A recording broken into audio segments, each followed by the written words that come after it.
Hey, yo, Flip. Yo. I'm going to put you on some fire, man. They got this new beard wash company. They got the lotion and the everything. What's their name? They got a recovery room. What's the name? Maestro's Classic. G-Money's up front. I'll put you on. I'll put you on the Maestro's, sure? man. You forgot where I brought you? You forgot where I brought you up there? Oh, man. You forgot about Ghost? All right. What's his name? Ghost, you know again? He cool, man. Yeah. Ghost is cool, man. Yo, make sure you get your Maestro's Classic beard care products today at Target, CVS, or go on maestrosclassic.com and use the promo code Queenzflip to get 10% off. 10%, that's it? I thought it was free if you put your... Are you crazy? All right, okay. Make sure you go there today. Log on maestroswithas.com. I'm from Queens. G-Money! Yo. What's up, man? What's good? We back. We back. Wait, we gotta make sure. JR, we recording? We recording, right? Good. You see, right? All right. Good. G-Money! What up, though? Oh, man. We What's back. up? Back We like back. white Tic Tacs. Back like 4 flats in the Cadillac. Wow. Or is Cadillac in 4 flats? Well, I don't know those old school terminologies. How you doing, man? I'm good. Looking good, man? I'm trying to keep up with the time. Yeah, well, I see you out here making decent moves. You feel me? Flavor vanilla. What? You out here moving, man. What the hell is that? You like them light and bright. That's all I can say. You like them light and bright. Yo, wild boys. Bubbles. Yeah, a lot of things been happening, man. How you, to flip the script. You know, I definitely want to take the time out to thank the audience, thank everybody, man, that's been supporting, man. Yeah, round of applause for them. Oh yeah, we have to speak on. Yeah. Round of applause for them. I think it's dope, man. I think it's a beautiful thing. You know, we had 100,000 views, man, 24 hours. In less than 24 hours. You know what it is? What I show, I think, like, we go in kind of spurts. Like, we started off crazy, and we calmed down for a second. Where we kind of, like, was like, what we doing? We still doing the show or not? Get back at 2 because episode 1 crazy. You know what I'm saying? And then back at 2, we get the fire going again. Got a little quiet again. And now it's that spark again. You know what I'm saying? The last, like, what I'm going to say, 8, 9 eepisodes probably is the spark. You know what I'm saying? So we back, man. How you feel about that though, man? Feels good. I know you waiting for next month. JR, come here real quick. I know you waiting for the end of next month, man. Next month's gonna be good. You know? I mean, it feels good though, man. It definitely, man, for working hard, putting a lot of work. Turn the speaker on the bottom. Working hard and putting a lot of work is a lot of people don't want you to win, man. That's how I feel. Yeah, you know what I mean? I feel a lot of people don't want you to win and stuff like that. And but other than that, and then when you go in there, JR, I'm just teaching you something. But while we doing this, when you go in there, go to the screen where you see all the reds and bring the lines down. You know what I'm saying? Don't touch nothing on the board. I'm teaching my son this, y'all, and we live and direct. You see the lines? You press Control and plus and minus. It brings you to the lines. You bring all the mic lines down, so there's no feedback in the speaker. Only leave the FX mic up. You hear the feedback? I can hear myself. You hear that? Yeah, go do that. Yeah. Gotta teach him. Shout out to JR one time. That's my guy. He's getting big, man. I remember when he was a little guy. You know what I'm saying? That's my man. What happened? Yeah, man, kids, man. That's my boy right there. Are you having any more? I'm good. I'm excited about this next guest. Yeah. Yeah. Let me to JR fix the mics, man. Oh, there you go. We go. Yeah, JR, let's go. Yeah, you gotta fix G-Money's too, man. Yeah. Let's go, booby. Yeah. Yeah. I'm excited about the next guest. Yes. Cause we've been on a tangent. We've been on fire right now. And I feel that, his swag is definitely different. Let's go. Look. Oh, he cool? Already out the gate. He gotta wait. I ain't He's smooth though. Smooth. Supposed to want to fold. Like 4 times. Smooth. You see the hat? Oh. Different type. He cut from a different cloth. Let's get it straight to it. G-Money. Yo. Episode motherfucking 101. Nigga, we made it. Woo. We got a special guest today. Facts. Special guest. Can you do me a favor? Just slide the mic over and pull it closer to you. Yeah, there we go. Special guest today. Round of applause for Warden Bailey, everybody. Heard a lot about him. You heard about him in these interviews. He told me, man, he said, do your research. I got nothing to hide. Run me a Barry White.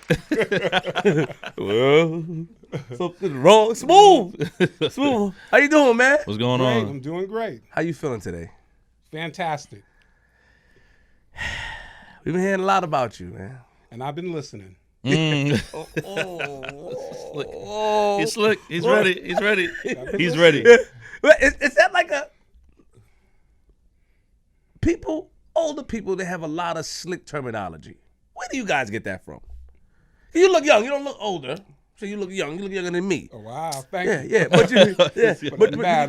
but you guys got a lot of slick terminologies. A lot of like, I cut you everywhere but loose, stuff like that. These type of words. Where do you think you get it from, man? I have to say from the environment we grew up at, Brooklyn. Okay. Yeah, G. Brooklyn. What part of Brooklyn? You Part of grew up Brooklyn. Yeah. Oh my God. Farragut 191, Marion Street 418, Rutland Plaza. My mom was like a gypsy. We moved a lot. We moved a lot all over Brooklyn. I went from Park Slope all the way over there to the left rack on 92nd Street. Wow. So I was well traveled in Brooklyn. Born and raised in Brooklyn. Born and raised, 5'11", Bradford.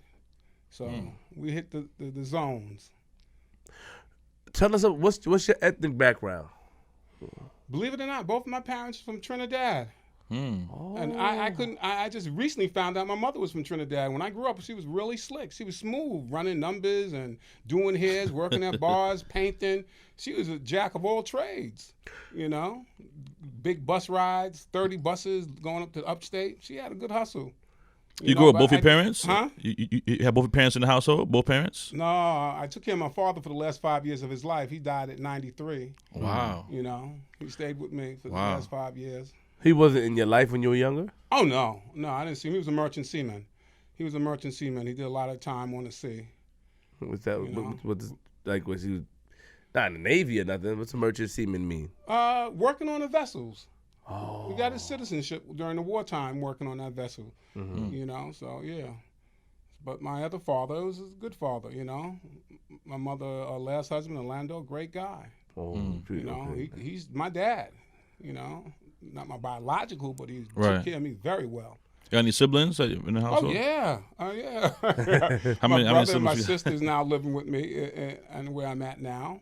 I just lost two of my brothers, one of them from leukemia recently. Oh, sorry to hear that, man. Sorry to hear that. And one from Vietnam, So. Wow. And how many of you was in total? 5 of us. 5 of us. 5 of y'all. Wow. Yeah. Have you been to Trinidad? Believe it or not, no. When it was my Oh, turn to go, they didn't take me, okay? What you mean your turn? My sister went with my father, and it was my turn to go. It's like it skipped the beat. Oh. And my cousin keep on saying, we're going to go there for carnival and everything else. I've been to China and Africa. I've been everywhere else but my homeland. Boy, then come on, man. I don't like to hear that. Why not? It's true. Gotta go to Trinidad, man. We went there a couple years ago, My right? kids are Trinidadian, man. Really? Yeah, my All wife right, is I'm not Trinidadian, for man. it, We went there 2 years ago for a podcast interview. All right, cool. Yeah. I'm going to make it there, honestly. Nah, you gotta give me your word you gonna go there. I need you I'm to go going there. there. I'm traveling the world. I'm going away every 3 months right now. Me and wife, we've been traveling. Talking spicy. Oh, yeah. Talking spicy. Done in that That DOC bag talk money. right there. That's that bag talk. That's what I'm talking about. So growing up, tell us how was it for you growing up in Brooklyn? It was rough. When I was growing, it was rough. I didn't have all the gear they had back then. I didn't have the Playboys. I didn't have the Blythe search and everything else. You used to get bullied a lot? No, I didn't get bullied. I was bust out my neighborhood for all my schooling, so I never had no afternoons programs. But no, I was a corny cat, with the jeans and everything else. My mother gave me a plastic coat, which I left home one day behind the radiator, and it melted. And my mother said, "Where's your coat?" I said, "I left it in school." She pulled it from the radiator. It was all melted together. Just couldn't get up to wear that. I was not cool. I didn't have what they had. What kind of stuff were you into as a kid? Like sports or video games? Like, No, we really have no video games. Right, back then. yeah. I was raised in the 60s. So we did the Scullies and Scully was my- flag football. that was my game right there. Sewer to sewer. Played basketball against the sign. The sign, you hit the sign, that was a point. From side to side, punch ball. But the time, did you see a big? I know there's a difference. You know what I mean, as far as like back in the '60s, man. Like, was it in Brooklyn? Did you come across in the '60s any racial profiling? And was it any racism? I know it's racism in the '60s, but I'm talking about in Brooklyn, the areas you grew up in. No, not where I grew up, but where I went to school. They chased us home. Everything else. We had a hard time going to school out there in Bensonhurst. You know, I went to school in Bensonhurst. What school you went Junior to? High School. Okay. Then from Pershing Junior High School, I went to F.D.R. You know, that didn't have a football team, or I wouldn't be here speaking to y'all. I tell my wife the same thing, you know. What do you mean I'd be in didn't the have Hall of football? Fame or something by now? You know. If it had a football so team? it was a real disadvantage, you know, going to school like that, being bussed out. They used to chase you home. They chased us home. We all had to get in the auditorium, and the cops was with us, taking us to the train station over there. And when the cats start running after us, you know, it was a stampede. Wow. You know, we had to run to the station. My mother thought I would get a better education out there. But what? Wait, hold on. The cops couldn't stop them from chasing y'all? No, evidently they couldn't for some reason. You know what I'm saying? We ran right our ass to that train station. Every day. No, it wasn't every day. No, it was an incident that time, and their parents came out there, and, you know, they didn't want us in the school and this and that. And, you know, some knuckleheads came from another school and started with some of the kids in there. You know, so Have it you wasn't ever, an ongoing thing. Did you get into fights when you were younger? I think I only had one fight in school. You know, I didn't get in a fight. I was easy going. You know, I was real easy going. I wasn't. And some of the tough guys, Albert Tate took me under his wing. He was from Fort Greene. He was like the toughest guy in school, and he liked me. And I was cool after that. You know, he guided me through that. You know. Oh, gee, man. So you were a good kid growing up. I was all right. You was all right? I mean, I didn't get in no trouble. Yeah, I yeah. didn't put it that way. I didn't get in no trouble. I had my own rules. I hung out with the good kids who had to be in the house at 6 o'clock and all that other stuff. I could have stayed out all night long if I wanted to. I didn't have a curfew, you know. You know, like the other kids' parents iron their clothes. I had to iron my own clothes. They were so proud of me. Oh, you iron your own clothes? The other neighbors could. Who I'm still really tight with, you know. I just never moved away from those guys. Every time my mother moved, I always went to 418 Marion. They're my friends to this day, you know. Wow. I met them when I was 8 years old. I'm 63 right now. 63? Yeah, and we're cool in the gang. Cool in the That's right. Ooh, 63. Feel like a young cat. Wow. Look like a young cat. Yeah, Feel that's like a pretty young good. cat. Life is good. Black don't crack, you know what I'm There saying? you go. So, how did you get into the correction field? Tell us how you came. Because now, okay, first of all, you said that, you know, before you answer that, let's talk about your mother real quick. Was she strict? Was she easygoing? Or she would just focus on getting the bag, as we would say today? Oh, she did her thing, and, you know, I hate to say it, she told me when we had our moments of, you know, talking, she said, you know, you don't owe me anything. I did my thing, you know. And in a way, I felt like, yeah, you're right, because, she, you know, she didn't study with me with my home. I could stayed out all night. You hear what I'm saying? I could do what I want at 11 and 12. But I hung out with the good kids down the block. They went in at 8, I went in at 8. You know what I'm saying? They couldn't cross the street. I had to go across the street to get the ball for them. You know what I'm saying? They was under strict rules. You know what I'm saying? Wow. Not me. I could have did anything I want. So you basically govern yourself, you saying? Yeah. We all govern, the family and they govern themselves.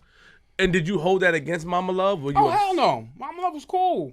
I dug her up. You know, you grow up and you start hanging out with her and this and that. She told me all the stuff, you know. She told me all the stuff to do and everything else. You know, she worked at the bar. She said, always when you're at the bar, you always buy yourself a dark drink and leave it on the bar. For when the stick-up boys come, you drop your jewelry in it. You know what I'm saying? Oh, wow. But back then, they was robbing bars. The bar scene Wow, was that's really big slick. in the 70s and everything else. I didn't think about that They before. run up in the bar, they rob the whole bar, but you have your dark drink, you drop your little in there and everything else, your bracelet. Mama Love is slick. I like her. Mama was smooth. She ran a restaurant. Wow. She did paintings for people. She was gifted. And she knew all the Jeopardy questions. We said, Ma, you wasting your time in the house answering these questions. You know what I'm saying? She was mad intelligent, mad smooth, had a good conversation. She had So a good when conversation. did, oh, you said your We'll love to meet stepfather Mama name Love. was Orlando. Orlando. When did he come in the picture? Oh, he came in, when I was real young. He came in on Marion Street, so I was around 8 years old. He came in our life then. Oh, wait, he You was know, cool. he He was was- French. He was from New Orleans. So his last name was Puccio. He had those gray eyes, light-skinned cat, you know. He was cool. He was cool, too. My mother groomed him, too, you know. So how was he with you? Like, you know, if you ever got out of line, did he like? No, You he guys was had a cool. great He didn't relationship? did none of that governing shit. Only thing he got upset with when I was going to join the Army. You know, all my friends joined the Army. We was going to join together. And he started crying and told me not to go. Wow. He said, don't go to the Army. I said, what? He showed me some love. He like, yo, stay here. You know, and I stayed. All my friends went to the military. You know, I didn't go, you know. Wow. You didn't go because of What Orlando said, because what of my the dad passion. said. Initially, we went to go with the anti-Muslims on Bushwick Avenue. Those Muslims who, had the tribal marks and everything else. We went to them to join. And they sent us home and said, yo, you have to go home and cut off your pubic hair, from under your arms and this and that. And it'll grow back in 90 days. And during that 90 days, you'll be under training. So when he sent us home, we never got back. You know what I'm saying? We never went back. So you told him that you was going to do it. He said, nah. Nah, he told me nah. Wow.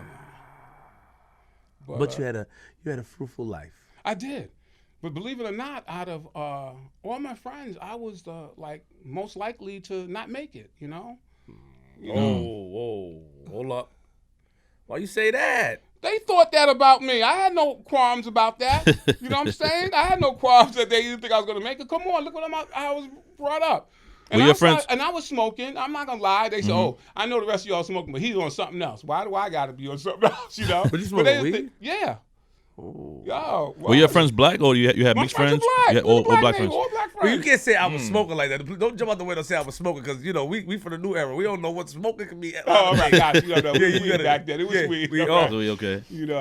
So they Water, come on. No, they didn't think I was going to make it because all my friends went to Brooklyn Tech or Stuyvesant. They was like geniuses. Mm-hmm. Come on. I definitely was like a scale below, you know what I'm saying?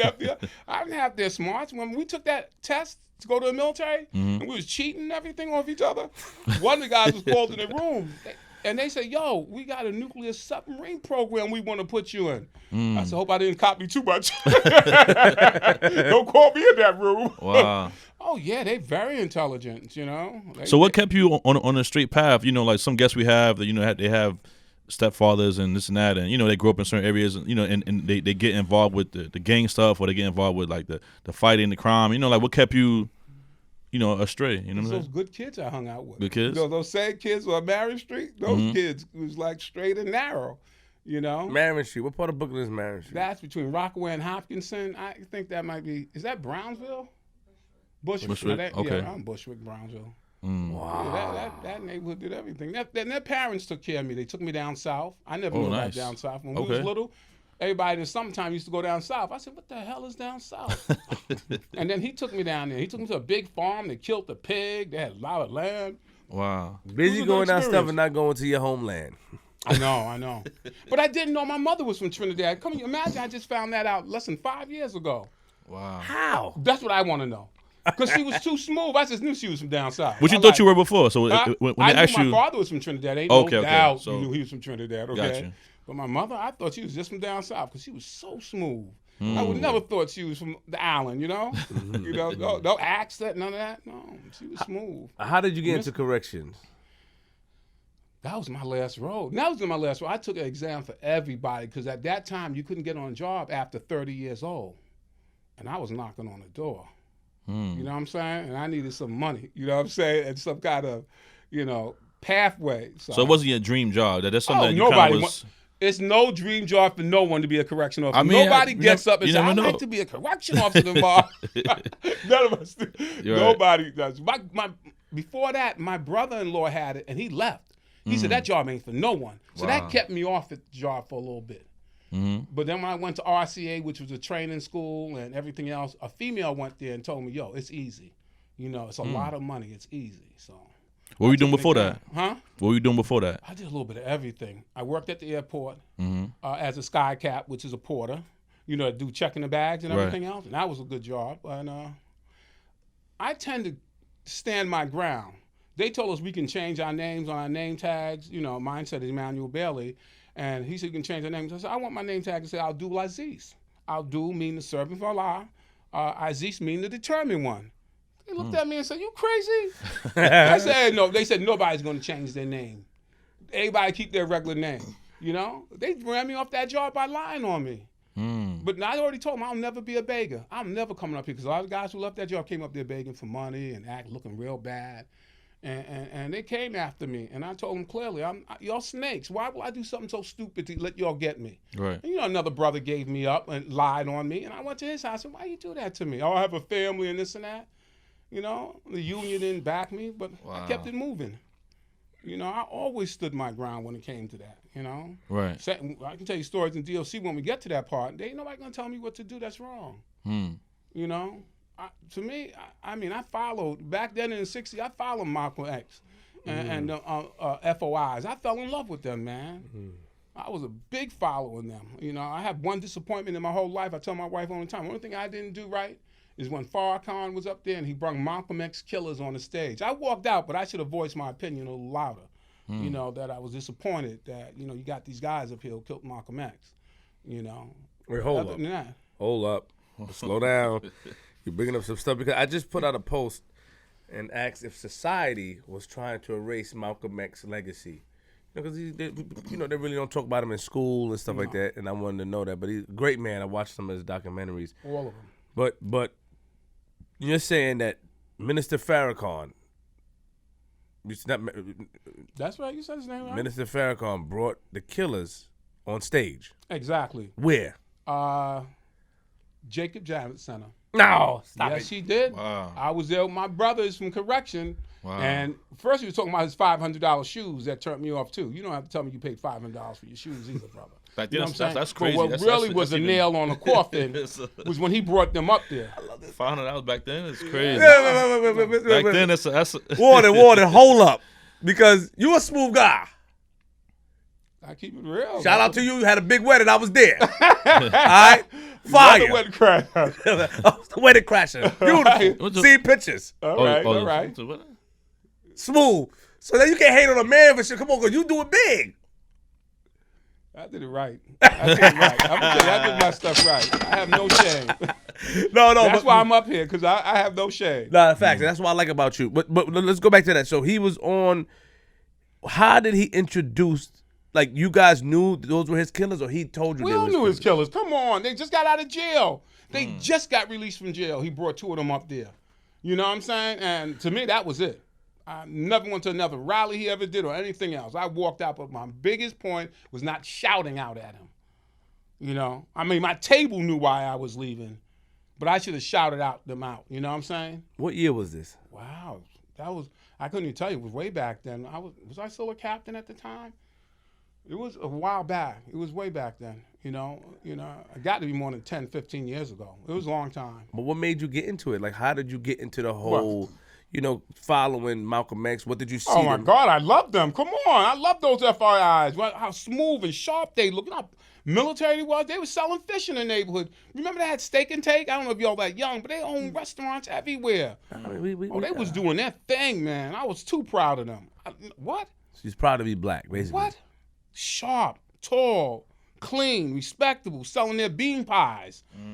The magazine itself, come on, it was all good for me. You know I wanted to be an FOI, Fruit of Islam, man. They was clean. They was clean. There was some good brothers in DLC who followed them, and they was sharp, clear face and standing tall. Do you remember when Malcolm X got killed? Do I? Yeah. And I was so sad to see his documentary later on to find out how much pressure he was under from the nation and how much jealousy and animosity was against him, And then when he split off, he was taking America to the UN. He was charging them with crimes. He was on the pathway, to let the world know. But more than anything, you listen to some of his albums, Battle of the Bullet, And I got all his albums, all his tapes. My kids know. I proudly wear his T-shirts. Respect. Rest in peace to Malcolm X. You said that a couple of minutes ago, you said that somebody lied on you and you went to his house. Yes. What were you referring to? I was referring to as I was a sky cap, and the guy who testified me had the rank of his captain. And what he testified against me was that he said, I told him that the supervisor said I can leave. And then I told the supervisor that the captain said I can leave. And I said to myself, who will do something that stupid? I'm going to play y'all against you. You already suspended me for 30 days. And I told the guy in front of me, I said, you're a snake. I know y'all in the grass trying to bite me. Why do you think I do something that ignorant? So what happened that day then? What happened? What did you get suspended for? Oh, for almost punching him. Almost punching him. I said, what does almost punching mean? That you cocked your fist at him. See, I was soft. I'm still soft. They think they was calling me Mr. Softy in DLC. All right, I was soft, okay? And I'm not no gangster. They wasn't scared of me. He wasn't scared of me. But the other porters that was real gangsters, he wouldn't have said nothing to them. He knew where his place was. And I said that in jail, too. Everybody know who to mess with. You know who to mess with. You know what CO to mess with, what captain to mess with. And he knew I was the easy target. Because I would never actually punch him. You know what I'm saying? So, I always was well-mannered. Did you cock your fist up that day, though? Did you I definitely wanted to hit him. Okay. I definitely wanted to hit him. But what happened? Like, I didn't shoot the gun at him. I didn't shoot the but bring us to that day. What triggered you off? What happened? I think the nitpicking, because he was nitpicking at me constantly, you know what I'm saying? And the only thing about that job, we all laughed about it because they was paying us to make money. You know what kind of tips we made in one day? On a Sunday, you was guaranteed for $150 in your pocket. So our income wasn't at minimum wage. It was below that because it was like a guy who worked at a restaurant as a waiter. You get tips, yeah. We get tips, good tips. That was a good money maker, but I wasn't going to die on the curbside. Right. And all the hustling you can do, you know, taking money for letting other people baggage go on, especially the movie crew and everything else. They have a lot of luggage, you know. So it was a good hustle for them. So becoming a correction officer, let's walk us through that. So it was you just took a bunch of tests. Yep, and they called me. When they called me, I told them they got the best officer they ever going to have. Really? Yeah, I knew it. I knew I was going for the ropes. I told them before I told everybody I wanted to be chief of the department. I wanted to be it all. I was not stopping. Jack of all trades. Hello? I went in there and I played it by the rules. Took me 2 years to make captain. Somebody told me, you better learn the job before you move up.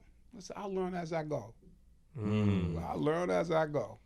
You know, because like I said, they didn't really like me. You know, my co-workers didn't like me. Captains didn't like me. You know, because I kept them honest. You kept them honest. I mean, you know, I'm a tall guy. I'm 6'3". And back then, I'm maybe like 210 and this and that. And they suited us up. The big guys always got suited up for the search. We had batons, helmet, and a vest on. One of the captains told me to hit somebody as he was on the wall. He whispered it to me. Hit him. I looked at him. I said, shook my head, no. He said, hit him. He whispered again. I said, no. So then it was over. He said, let me tell you something. You an inmate lover? You ain't gonna amount to nothing on this job. You're gonna end up a drunk. And you never suit up again. Wow. I was telling myself, Ed, my head, Ed, if that's all I don't have to suit up. I'll search yourself like everybody else.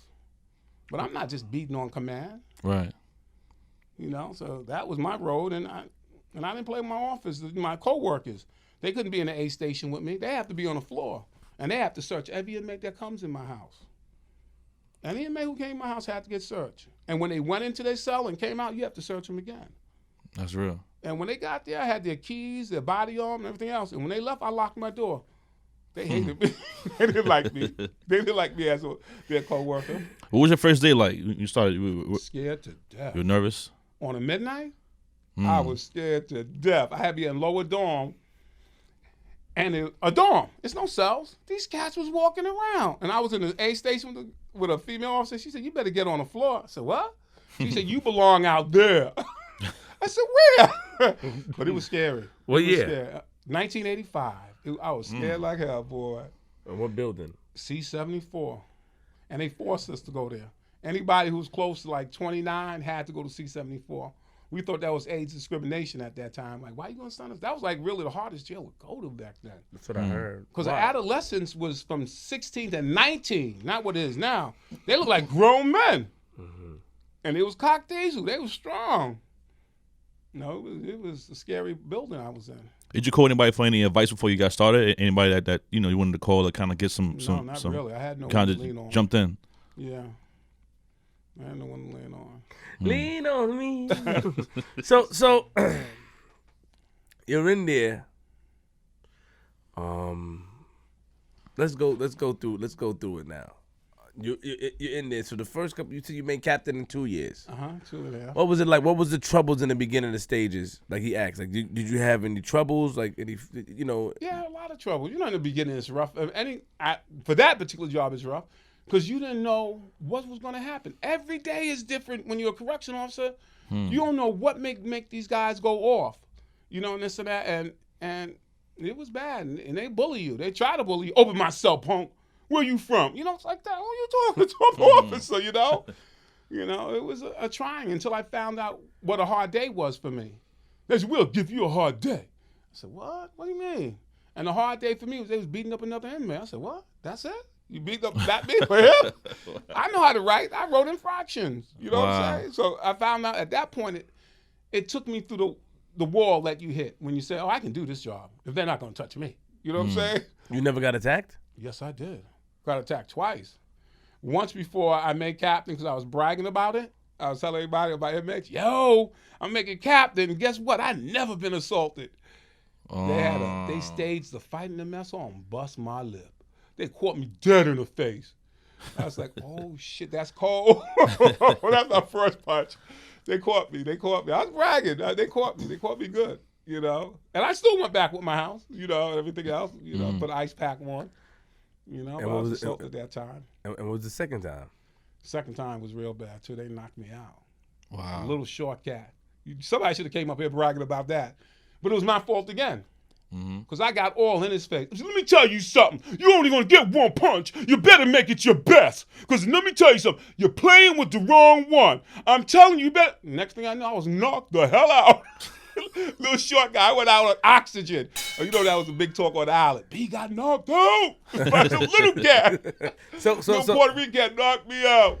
You know what I'm saying? But I offered him. I said, yo, you're only going to get one. And I was with a bunch of people around, COs around me.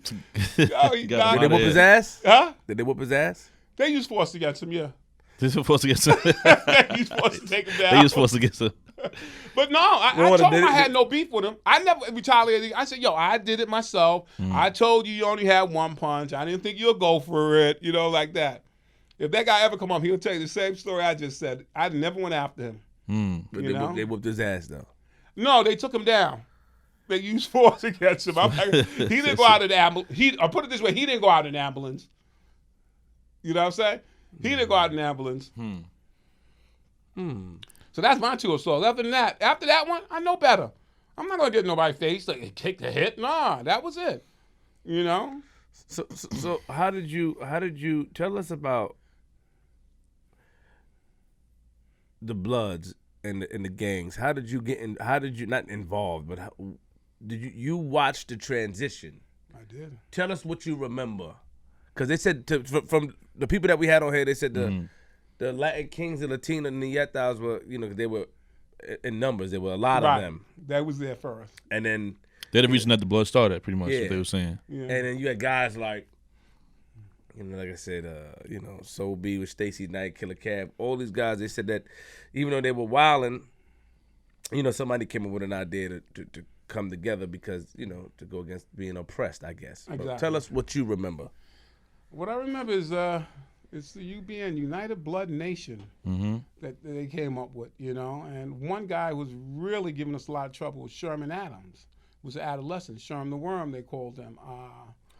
And he gave a lot of problems. But no, they all unified under that United Blood Nation. But then they all had sets, you know, 939, Gangsta Killer Blood. They had so many different sets going on. But at one point, they was all unified.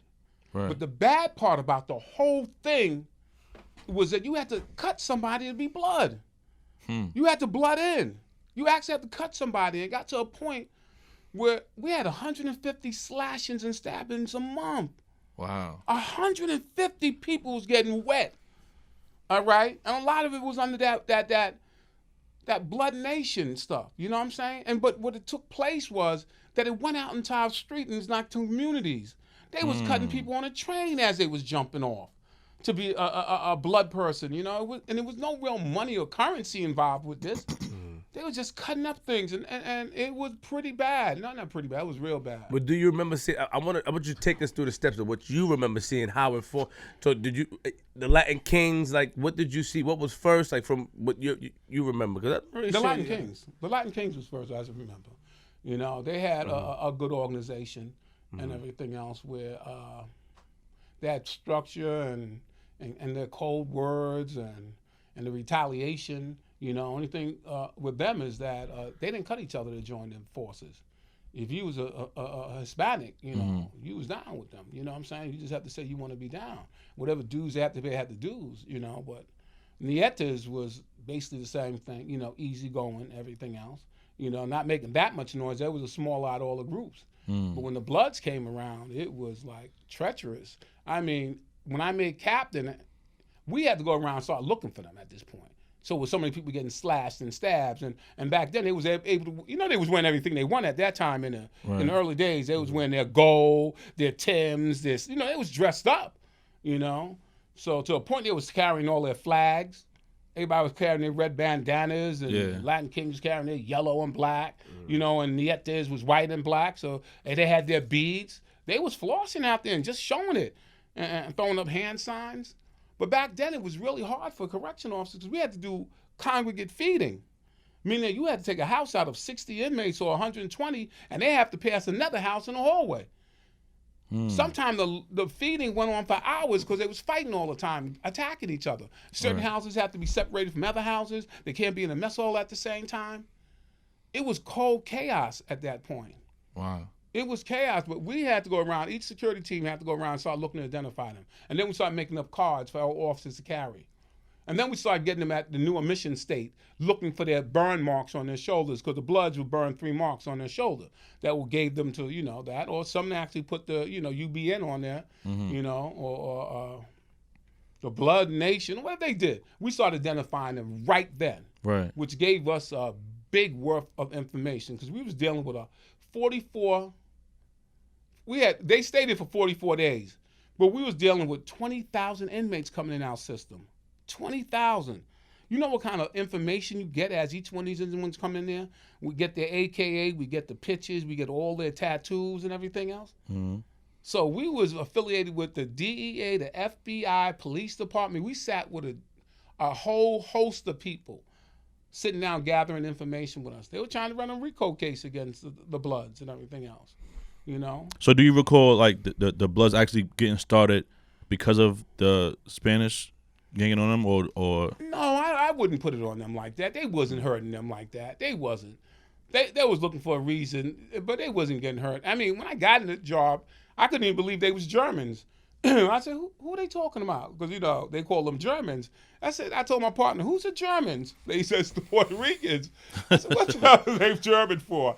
But either way, they wasn't hurting them. That was no need. They was not going around beating up blacks. Because each guest that we had up here, that's part of the UBN that started it, and, you know, they say they're the founding members. They all said the same thing. They all said that they kind of had to join the brotherhood because the Spanish and the Latin community was coming at them so crazy. They had to kind of come together and stand their ground. I keep the stats. I know the numbers. It was not like that. Unless it was underground. Okay. Warden, that's what they all Go ahead. Warden, I have to stop you. No, you don't, but you can bring it. I have to stop you. No, I'm just saying because and shout out to your beautiful wife. She's kind of agreeing with what the Bloods were saying. She's shaking her head. She's young. She's young. She don't know. She's kind of agreeing. You were there from the beginning stage, Exactly. Warden. You were there from the beginning. The rumor is, or what they're saying is that they were out. Even the Latin Kings themselves, when I spoke to them, told me that it was more of them than black people. It was more of them. There was a lot of them. Like every black person, was about 5 Hispanic. This is what they told me. Black people told me. So where? Wait. They would say they was outnumbering the blacks in jail? Yes, that's what they said. On Rikers? Or No, they wasn't. I never saw no stats like that. Or C95? I don't know. Maybe 95 had a lot of Hispanic, but I don't never remember them outnumbering the brothers in there. Never. I never saw no stats where it was more Hispanic. I mean, I can always go back and look it up and come back up here and tell you some real numbers. Let's go, Cap. Really? You know, Let's go, Warden. Talk. Shoot, but I never saw it like that. Come on. What are they talking about? They trying to challenge you, huh? You can't challenge the Warden. No. Just the facts is that no, they didn't outnumber them like that. They wasn't running around there with that nonsense like that. So why you think the blood started then? I think it was more of a. To me, it wasn't to protect yourself. That's out. Put that word out of your head. Really? They was not there to protect them against the Hispanics. All right, it wasn't that story. Okay. I just think it was a mere fact that they wanted some kind of organization of their own to call. That's how I'm looking at it. They want something they can have, like the Nietas had something. And Latin Kings. And the Kings had something. They wanted something. They wanted something of their own they can call. They had 5%ers, but that's a whole different group by itself. Right. And the Muslims is a whole different group. These other cats wanted some thug stuff going on. That's how that came about, if you ask me. Because let me tell you something. When you want to tell some grown men to make a movie for you, and that term make a movie, that means make violence happen for you that day, you know, that ain't slick. What's that mean? Make violence. And you're not telling them to go get the Hispanics. You letting them get anybody.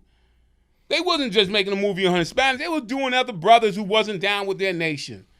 You know what I'm saying? That's what the story was. They wasn't getting down for theirs and They did say that too. brotherhood. They said that also. They said that anyone the whole food comment. If you weren't part of a gang, that you were food. That's right. That's the term they use. That's food. They'll eat you. You're food. He did mention that. They didn't do that. But they all mentioned that they joined the game because of the Spanish stuff. But what I'm getting from I don't know why. But what I'm getting from the warden is that he's saying, and I call you warden, you know.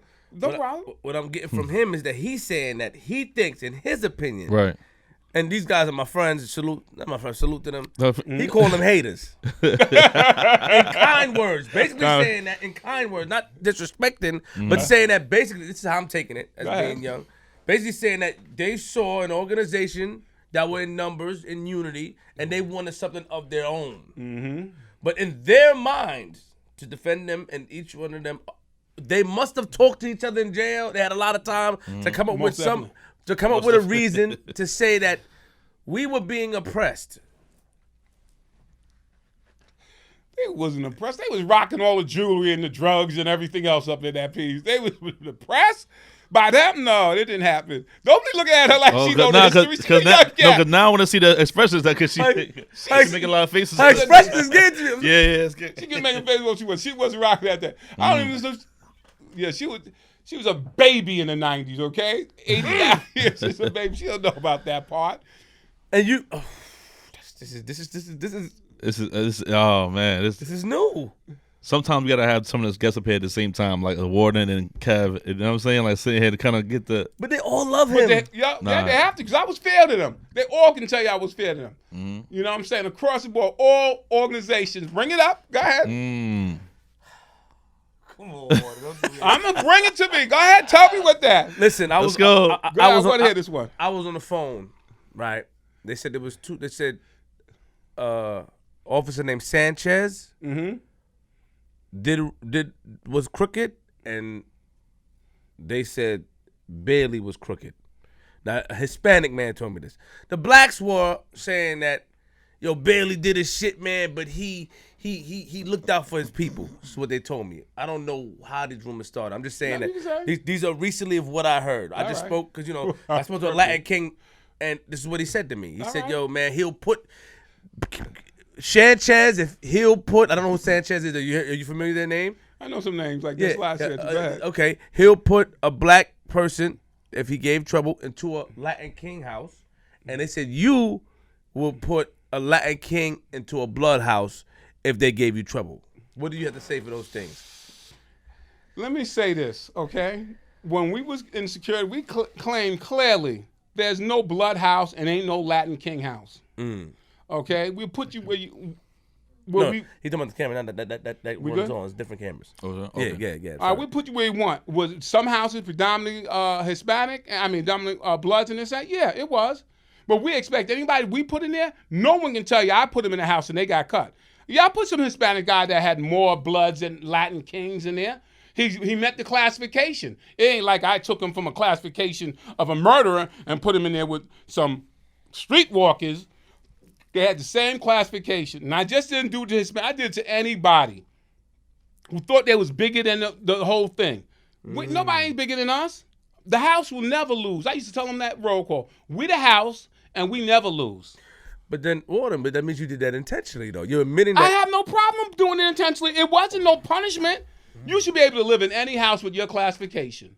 But the point is, let me tell you something. They didn't violate me. If I put somebody in their house, he's like, oh, B. They wouldn't say, oh, he's a Latin king. You can't put him here.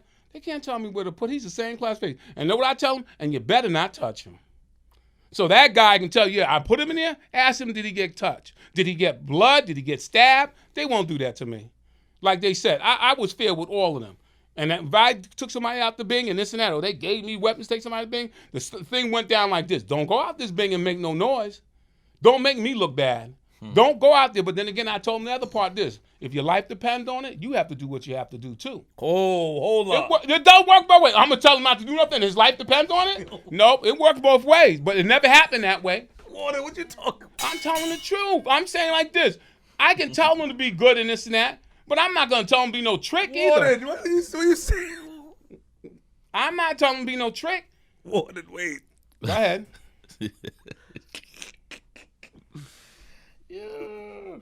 Let's slow down a little bit. So, you told people if their life depend on it, they have to defend themselves. Of course. What made you feel that way? He said it. I have to ask him. What That's made me feel self-defense, that way? though. Yeah, No one made me feel that way. That's self-defense. Real life make me feel that way. I told him clearly. It's just like my officers. I tell my officers, we having a great month. We have no slashings and stabbings. Let's get through these last 8 hours. All right? Mm-hmm. And on that last 8 hours, one of my officers jumped between somebody who had a weapon and stabbed somebody. I mean, I honored him. My soldiers was great. I honored him and told him that. But the next thing I told him, it's not that important to me. Don't you get stabbed trying to give me my good numbers. Don't get me stabbed because I want a 0 for the month. You know what I'm saying? So you don't jump in front of no weapons because I went to roll call and said, this is our last 8 hours. Let's hold it down. So, that officer was brave and everything else. I gave him accommodation. He did well and everything else. But I don't want nobody to do that for me. Your job is to identify who stabbed him and where the weapon was at. So you based your actions and your mentality off of real life. This is real life things. But the thing I want to say to you also, and with all due respect, is that you did say earlier that you were for, the whole follow Malcolm X. You want to be a FOI, right? Yeah, I'm pro-black. Yeah, so pro-black. So going into it, can you see how somebody may say, because that's the first, every black blood or anybody that came up here said that it's the man right there. He did his shit, but I don't know why they say he did his shit. We'll get into that. But that's the man. He fucked with his people. Now, but how about the Hispanics? I dealt with them fairly. Come on, let me tell you something. It's all about everybody. I don't know how they're going to say it. Some of the Hispanics have to tell them I love them. I did a lot for them. Mm-hmm. Easily. I don't go that way. You couldn't go that way and think you're going to run a jail. Mm-hmm. If they believe that, and I walked to every house and every building I worked at. I walked into every housing area before I went home. Every house knew me, and every inmate knew I didn't play that. I don't play my officers calling you out of name. I don't play my officers taking your phone away from you. I don't play none of that. My officers used to be saying, the inmates used to say DBS in 95. DBS, that meant Warden Bailey said. And some of my people took that to task. If you don't hear from me, don't listen to this inmate. A captain took it to task. An inmate going to tell the captain, DBS said I don't have to go to court. And the captain fell into it. I had to go to roll call and say, listen, we'll lock this whole jail down and find this inmate. We're going to send him to court. But no, my name was ringing bells because I was always proactive.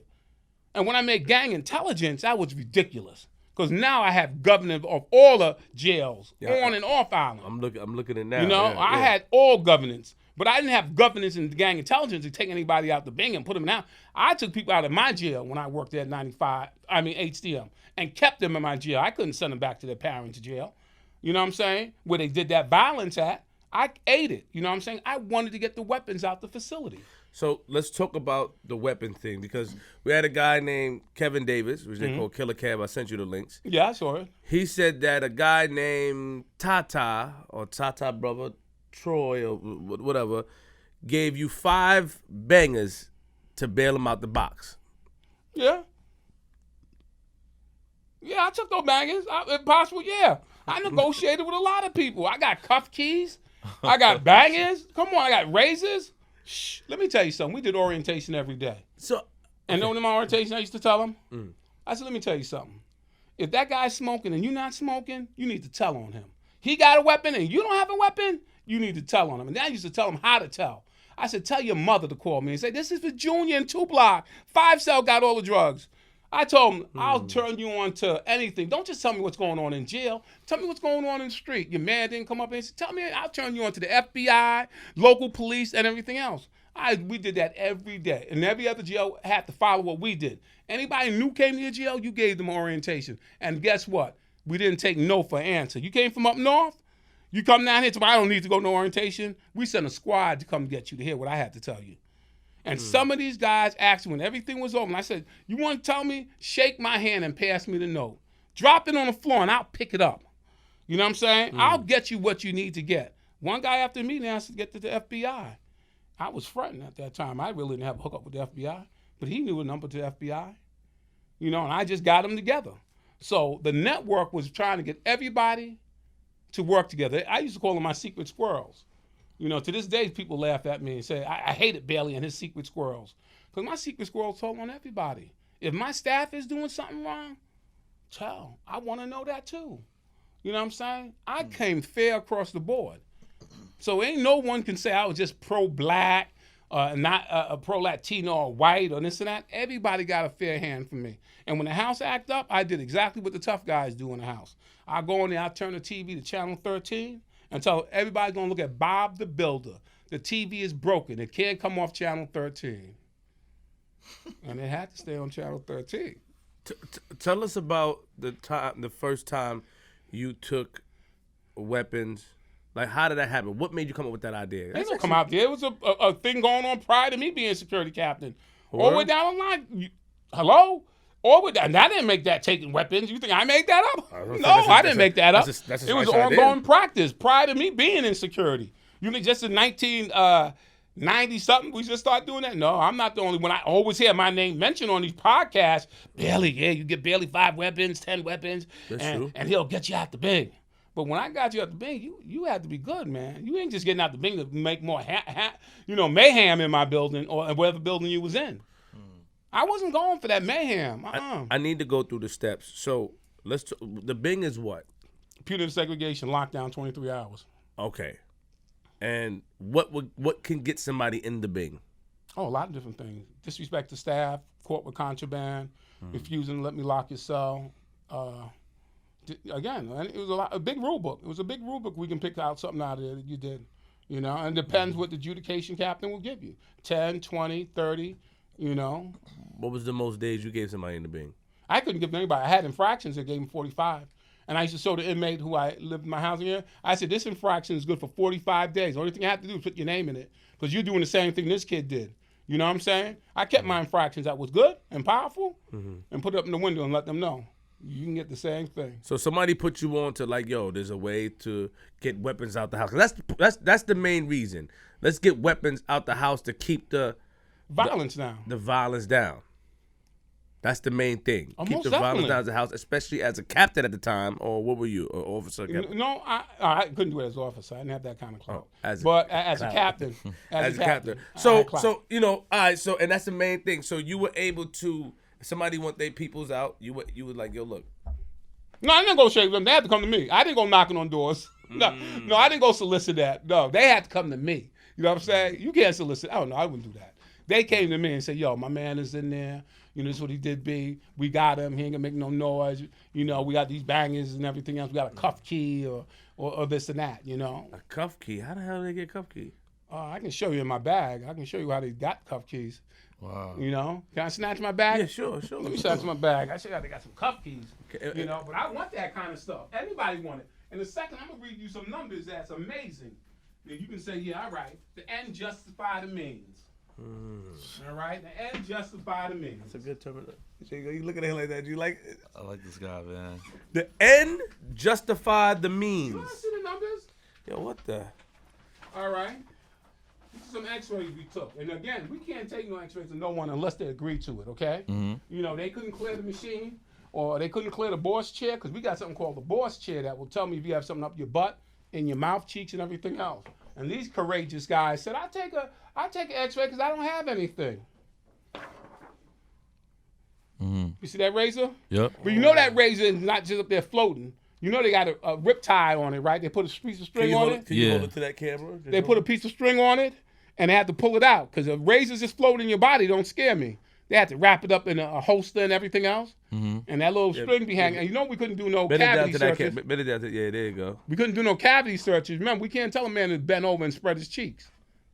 All right. I do see a razor in there. All right. You can see these, right? Well, show it to me first. Let me see. Oh, what the hell? Simple bobby pins. Simple bobby pins they slammed up in their butt. Right there, yeah. You see that? Mm-hmm. Yeah, show it to me. Okay. All right. A simple bobby pin. How about this one? This is the gold mine. We can't see it. That's the gold mine. It's dark. Slam a cuff key up. Oh, okay. That's Wow. the gold mine. That's what we want. You know? That's Wow. what we want. I got a shank up in somebody's butt too. You putting shanks up in there? All right. We came a long way. You know the biggest way we came? Here, look at this shank. Here goes shank. You see how straight that shank is? You shove it up your Wow. butt? Yeah. This is a shank right here? That's a long shank that you put up your butt. All right, so I have a question. This might sound, yeah. Show the camera a little bit, G. Yeah. Go show the camera with the, Look at that cuff key. with the water. Show us because people. We ain't gonna have people. Hold on, let me see. Come up a little bit. Come close a little bit. All right, there we go. See now, yeah, the lights. Show me another one. The razor one. That's the razor up there. These guys are. Show me again, G. Show me again. That's good. That's good. Wow. See that one clear, yeah. Up their ass. Up their ass, okay? So let me ask you a question. You know, I didn't want to ask the guys when they were here. I feel like it was kind of, it was a little sus. But like, how does that? Guy said that. I heard him say it on your podcast. No, man, he cleaned it off after he took it out his ass. I heard him. But like, how does it work when they have it there? They can't really do certain things now because like they can cut their insides and. No, those are wrapped up in holsters. You ain't putting no raw razor up in your ass. But even I don't know. That's just crazy. Nope, it's a holster. You have a holster on everything you saw there. Because Yo, like you Warden said, is funny. you would rip your ass taking that out. That's what I'm saying. Yeah. They had a rip cord. And when we asked them to squat, you can see the string hang out if they don't slant, put it in their ass right. Right. But we can't ask them to spread their cheeks back. That ain't out. We can't do that. Lift their nuts and everything. We can't tell them to spread your cheeks. That's But risky those for are me. the I don't know. weapons he was carrying. One guy had like a whole pack up there, a pack of fives up in his ass. I'm like, yo, what? So let me ask you a question. Did they condemn you or try to be upset at you? Because they try to make it seem like it's a bad thing. What's a bad thing? They try to make it seem like Taking weapons was a bad thing? yeah, like when I read getting the some of bangers, stuff, right? like getting the bangers. I think it's genius. I mean, If you ask me personally, like, okay, I see what you from your side of the spectrum, what you have to do. You know what I mean? But then you also admitted to me privately that it backfired one time when you took, it did. Can you tell us that story? all right, they bailed somebody out, no names, no building, everything else. Yeah. And when they bailed him out, and they thought he was cool with them, that same night they aired him out. That was a setup bailout. He didn't know it was coming either. He didn't know it was coming, but he made it. He lived through it and everything else. And that was my last day of anybody being bailed out, okay? He was a man up. He took it like, yo, but he made it to the clinic. I have to give him all of that, man. All of these guys make it to the clinic, no matter how many scars they may have. He got cut badly. Oh, he got hit. I got that call right away at home. Yo, B, your boy got hit. I said, what? Who got hit?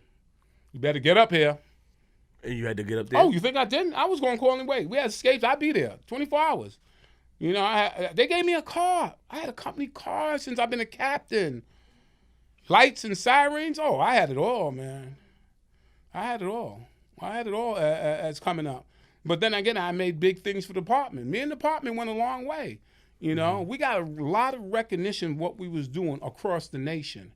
Okay? Across the nation. I mean, at one point, I had somebody from Alaska call me. Fairbanks, Alaska. Mm-hmm. Talking about he got a blood problem up there. So what's his problem up there with the bloods? And I said, I'll deal with you. You send me some correspondence with your jail and everything on it. He sent it. He sent me some correspondence and said, yo, Alaska got problems. And I said, oh, by all means, we'll help you. We'll help you. What we was helping them with the mere fact that we was able to get all their information. Can we see that? Oh, you can look at it like that.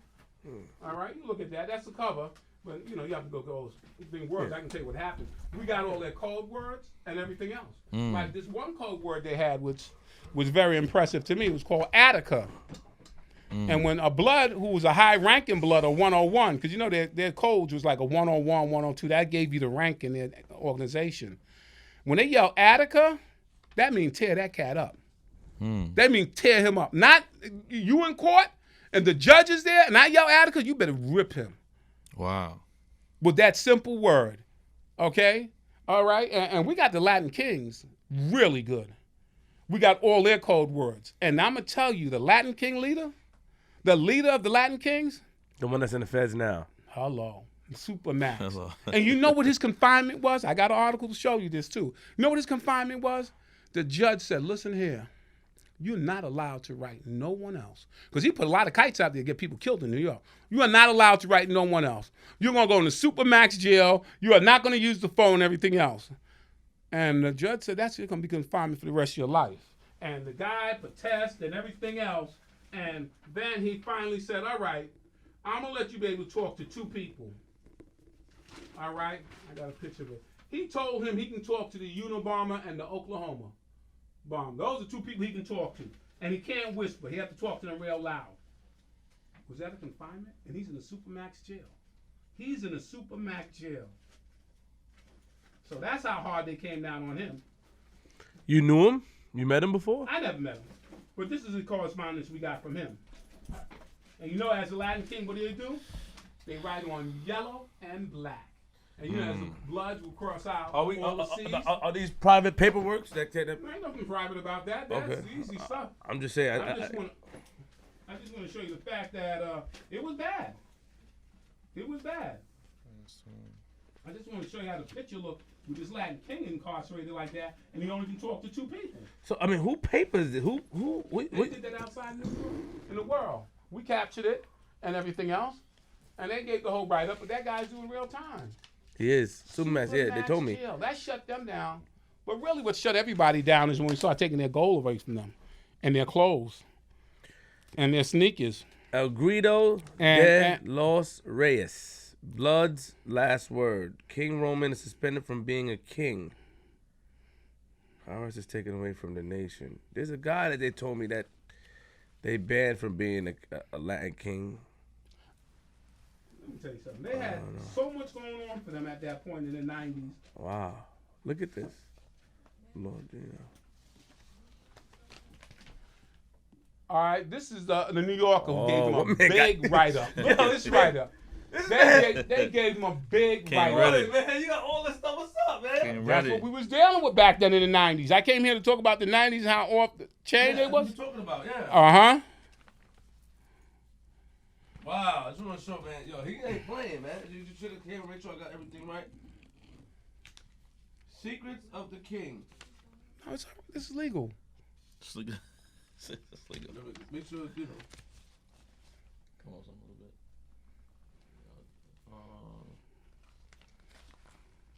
Back a little bit. It's a little bit blurry. All right, there we go. Right there. Wow. Is this legal right here? Or this is Show the cover. Show the cover. You can show that. Right. Yeah, put that finger over the DOC bar right there. Look. Which one? Right there. Let me see. Yeah, there you go. Show it. That's some writings they did. Okay. Cause no problem for my man. I'm retired. These are my memoirs when I write my book.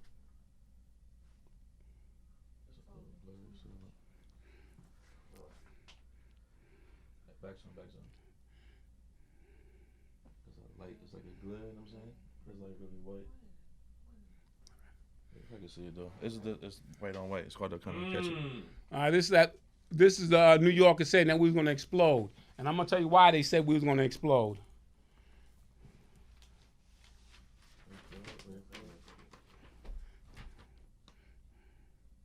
Wow. See that? Again, just talking about the 90s, okay? January of 1990, we had 160 people slashed or stabbed. February, 121. March, 151. April, 112. May, 133. June, 142. July, 131. August, 123. September, 114. October, 122. November, 113. December, 107. That gave us a total of 1,547 people in the 90s getting slashed and stabbed. Okay, and we started taking weapons and all that other stuff we did. We took their shoes away from them. We took their jewelry. We took their clothes away from them. And then we started giving them these sneakers that back then in the 90s, when I started giving these out, I was calling them Air Giulianis. These are what the tough guys had to wear. No more Timbs, no more Air, none of that stuff. So we took a lot of the elements away that they were stabbing each other for to begin with. Okay? And then we look over there. Then we look 9 years later, January, 8 slashings. February, 9. March, 6. April, 8. May, 5. Now, come on. We was coming from 130. Now we have 5. And this is the population is 14,000. Talking to Mike. We had 14,000 as a population. We had Marbella open. We had 2 prison ships open. We had the Brig open. We had everything on Rikers Island open. We was double bunking beds as these cats was coming in so fast. Okay, we had a giant population. We had the Bloods going wild, and there was blood set tripping and doing all that other stuff. But when we start taking everything away and increasing our searches and posing the officer with the responsibility that they was in charge again, it all turned around. For that year, we only had 94 for a whole year. For the whole year, the Department of Correction made the cover of Police Magazine. And they used to say, if you didn't have a correction officer as a friend, you didn't have no friend in investigations. Because we had a captured population that was willing to talk. They was willing to talk. I don't care all that slick shit they on. We had so many people, which I call secret squirrels again, willing to communicate. And clearly, we told them, tell on anybody. So that first year with all the slashing, were there mostly Bloods that were doing the cuts? Oh, yeah. In the 90s, those Bloods opening people up. The Crips never even got a ground in their jail, period. The Crips never had nothing going on in there. So mainly it was the Bloods blooding in and then blooding out. You know what I'm saying? There's some DVDs out there, Scarface for Life and this and that, with a lot of that gruesome stuff. But I have to say, what we did in there, we turned it all around. Right. All right? We turned it around. And today's population is 6,000. Imagine that. They're closing out all these jails. The H is closed. GRVC is closed. You know what I'm saying? The prison, one of the prison, we don't have a large population. 6,000. The world is changing. Ain't nobody gang tripping in there no more. Ain't no Bloods or Latin Kings or Nietas. Ain't nobody claiming anything in there. No one's claiming nothing. I mean, at this point, with this guy, the Latin King leader going in, and all the Bloods went up and everything else, we crushed them. You know, we truly crushed them to a point where ain't nobody want to throw a flag up. And then we took their flags to begin with. No more flags, no more beads, no more bandanas. Oh, that's gone. You want to identify each other? You better throw that hand sign up. And every officer knew. You saw a hand sign, document it. Document and put them in the system. Why did they accuse you of being allegedly saying that you were part of the gang? They wrote an article and said that you They did. A big article. No, I can't believe some of the stuff I went through in my career. I'm in charge of the gang intelligence unit, okay? As a captain, as an ADW, and a DW. I lived in that unit. Okay, I lived doing security for my whole career. And when the Daily News put that 2-page article out on me and went upstate to see somebody, a.k.a. Doughboy, to confirm that I'm Blood, that's so ridiculous as much as I was taking them down. Let me tell you what the Bloods used to do. They used to do goodbye slashings before they went up north. Because remember, anything they did in the jail system, they never got arrested for before. You cut somebody in jail, it was no arrest. It was like, all right, you cut him. Wow. You got an infraction.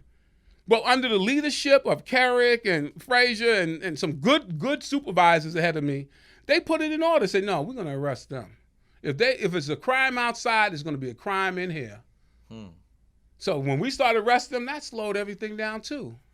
But I was the main one doing it. We got this one guy off the bus when he was going up north. He cut somebody that night. He got on the bus to go up north, thought it was over. We turned that bus around. And we got up there and said, yo, Black, where you at? You're under arrest. Wow. We didn't do things like that. We was some dynamic stuff we was doing in the gang intelligence unit. But that changed all of that. But why would they tell us what made the story? Why would they accuse you? Because the articles are here. Why would they accuse you of being a Blood? Why would they accuse you out of all people saying, Well, Emmanuel Bailey is a blood. How did that come into fruition? What happened? I don't know how that happened. I don't know why will they say that. I never wore no colors. I have no tattoos of a dog on me or anything else. I have none of that stuff. And everybody know that I was straightforward all the time. I made every roll call.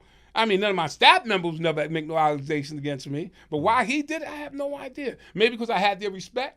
But I had the Latin Kings respect, too. I had everybody respect because I never crossed none of them. I never called them out of name. You know what I'm saying?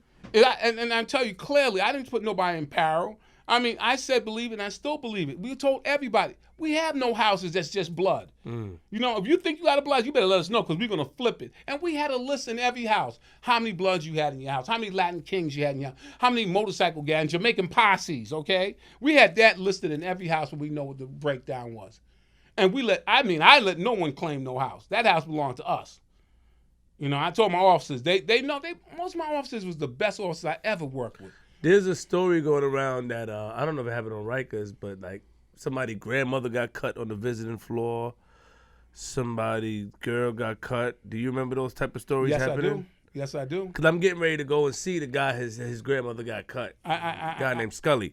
Said his grandmother got cut on the visiting floor. They did that. Matter of fact, some mothers used to call down another inmate for they can get cut. They did that grimy stuff, and we started arresting the visitors too. Wow. They did something on PIX on me where we was all the visitors that was coming up there. What we did was start running them for warrants. Any visitor that came to see you, we ran them for warrants. And warrants was popping up on them. And we were arrested right when they came off the visit floor. But some people, their loved ones will call their son enemy down to the floor for they can touch him. That's crazy. And you witnessed that. It happened. I mean, I wasn't on the floor, but I mean, I had to respond to it. It was... The subculture is great in there, man. Like I said, they slamming weapons. They doing stuff that, What is subculture? What are you talking about? The culture that we have in the street where you wouldn't be putting nothing in your butt, okay? That culture where you have the ability to start putting it in your butt. And more than anything, just to swallow and come back. Somebody swallowed some drugs on a visit, and they came back and just started drinking a shampoo. And I asked another inmate, I said, yo, what's wrong with him? Did I put a psych referral on him? And the inmate's just going to tell me, no, he's trying to regurgitate the drugs he got. I'm like, I'm the CEO. Why are you telling me the real story? You know what I'm saying? No, I called up on him. I called up and got the captain down there right away. Let me tell you something. As an officer for the 2.5 years I was there, I had one stabbing. And evidently, they thought the guy they put up the stab was real cool with me because I spoke to his mother on the phone. I spoke to him. And then listen, after he stabbed him, I hit the alarm. I pointed him out. I said, he did it. And he slid the weapon under that cell. And all the men, oh, B, that's wrong, man. Why you do that? I'm looking at them and say, why you ask me why I did that? I'm the police. I used to tell the inmates the same thing every time. Don't be on my side. I'm not pointing people out and say, he's all right and he's all right. You're not on my side. Check that camera for me. Don't help me. I played it by the rules all my career. For them to allege that, and me to be in a unit like that, a gang intelligence unit, none of us had any kind of qualms about what we did. If you did something dirty, you got it. You got the arrest and everything else. Okay, so you wake up one day, they accuse you of being part of a gang. Did you sue them? Did you press charges? Or No, I learned from my union president that they have, I have a pen, and they got barrels of ink. They got barrels of ink. You know, me fighting them would be like fighting the empire. And that's what it was. What I learned in my career is I rolled all that off my back. I tell you, the DA wiretapped me for a couple of months. I was looking for that letter to bring it up here. They wiretapped me, and when I read the letter, I said to myself, I went to my chief of the department and chief of operations. I said, you know anything about this? They said no. And they joked around and said, don't be calling me. I didn't take nothing that funny. I went back, and my team said, are you going to call the DA? I said, no. I never called the DA to say why you wiretapped me for these couple of months. I didn't do anything. You can wiretap me for the rest of your life. You know what I'm saying? You ain't gonna get me. Water. Let's you know. And I try to, and I'm happy that you are the type of person that you are because I could tell. You know, either you're a great liar, a great storyteller. No, let's be honest. Let's call it what we call it. All right, call or it. you're telling the truth. You know what I mean? There's always two sides of the story. You're very honest. That's why you have nothing to hide. That's why I don't. You know, I rock about you. The thing is, you know, they were saying you did earlier. You admitted to me that if your profile matches the description, I'm putting you in there. Yeah, I might have put a Latin king, or I might put more people, but the way you put it makes sense for if you understand what I'm saying, it makes sense. It would make sense. But people would take it as you were doing it intentionally. But remember, nobody ever got cut when I put them in a house like that. That's the biggest thing I can yell about. You get somebody up here and say, be put me in the house so I can get stabbed up and air me out. Nobody ain't going to air nobody out. They didn't say you did it. They didn't say They said they was put in an uncomfortable situation. Yes. That's what they was put in. All right? But this is jail, right? And I'm telling you, this is your classification. You want to be down there with Chicky and everybody and live lovely and this and that, or whoever you want to be with. It don't work that way. You ain't gonna disrespect my staff and think you want to live. Facts. Nobody will disrespect and I told my team that. I love you. They can't diss you. Before I let somebody go to commissary, I asked the officer, they cool? They good? Before I give them a haircut, they cool? They good? I never ruled that because when I come in there, they're gonna kiss my ass for a couple of minutes. I got the white shirt on. I have to make sure my officers are right. You know, if my officer said you cool, you good. And you disrespect my officers and think you're going to respect me? No, it ain't happening. I'll shut down this whole jail. I know what I used to like to tell them? I have a no-knock 24-hour search warrant, and I like executing them. So I can not search you. They all used to a 3 o'clock search, a 2 o'clock search. I can search you anytime I want. And my biggest tool was taking their phone away from them. How can I take their phone? Rules and regs say you're only supposed to get 6 minutes. You can call your attorney, but I have to call your attorney and make sure he's your attorney before I give you the phone. Nobody want to see your rock of that phone. You know, because I heard some guys say, I got a half an hour on the phone, I wanted more. I made sure everybody got on the phone in my house. I ran my phone, and I ran the feeding. Nobody got an air tray. You know what an air tray is? No food on it. They just give them an empty tray, and you have you want to take it and not say nothing. Because back then in the 90s, we served them fried chicken every Sunday with ice cream. Fried chicken, pork chops. They was living lovely. You know they don't get that no more. They got a healthy diet. No more fried food. No more french fries. No more fried chicken. Things changed this year. But wait. How can you say that, Warden? Say it. How can you say that you ran the phones when a lot of people were going through issues with the phones? You better ask them in my house. Wait, ask them if they had issues in Bailey house. And any house I went to. Ask any house I went. I went to one house, the inmates was barking on me. Yo, what's wrong with you? Leave these gates open. We get to cross over all night. I said, what? I said, no, you can't cross over. That's not rules and regs. Yo, wait till the captain get here. I said, wait till the captain get here. And the captain got here and told me. He said, yo, leave the gates open. I said, leave the gates open? I said, I got no problem with that, Cap. Can you put that in my logbook? You think he put it in my logbook? He ain't no fool. He whispered to the inmates, don't worry, he'll never work here again. And when he left, I told the inmates, see, the gates are not open. They didn't want to see me at their house because I read that. I ran the phone. Well, explain what does leave the gates open? Oh, the gates mean this. You had the A side and B side. It might be different classifications. The A side might be a high side and the B side might be a medium side. You can't explain to the warden or anybody how somebody from the B side got to the A side and stabbed this guy up and made it back to his side. Because we had the C gates, we call, which you open this gate and you open that gate and it was free movement. But you only open one gate at a time in real life for them to go in there, wash their stuff, get some hot water. He gets out and then you open the other side. They didn't supposed to cross over. They didn't supposed to cross over. But you guys allowed them to cross over sometime? That's up to them. I'm not catching the bag. They caught me out there one time. No, that stopped. All that stopped because I used to leave their gates open and everything else. And everybody get a phone call when the captains walk. Yo, the captains walk. And then you say, all right, everybody look out. Let me lock the gates. The captain's coming. One guy cursed me out. Fuck the captain and fuck you. I said, what? Fuck me, I'm the captain. And after that day, we only lived on options. Nobody's cell got left open like that. Tell us the gangs you remember in the 90s that were there. Yo, Latin King, Bloods, Nietas. No, we had the white boys, the Irish Westies, and H. We had real gangsters. You know, that one building, we had the CMC Maxes in there. We had, they was killers. I mean, Jamaican Posse. It was it was a number again. Jamaican Posse, the Westies, Fat Cat was in there. A couple of cats that was in there. Heavy bangers. Day one. I was a new captain. We went in there for a search. Then it was a fight. The other new captain with me got cut in his back. 80 stitches. I heard about that. 80 stitches. I called my wife back there. I said, yo, I'm in the wrong spot. You know what I'm saying? I'm in the H. You know what the H look like? That's old Cagney. 3 tiers, rolling gates and everything. Yo, loud and noisy. And it's one officer for 75 inmates. What is the H? Can you break it down for people? HDM. That was the HDM. JATC, they called it. At one point, it was CPSU. You know, we had half that building being CPSU, was punitive segregation. They centralized it and put them in that building. You know, and that's where they sent me after I graduated from the academy again, being a captain. I didn't volunteer for that assignment. They sent me there. So what is HDM for? Who was it for? It was for high max. You was high max. They had no dorms.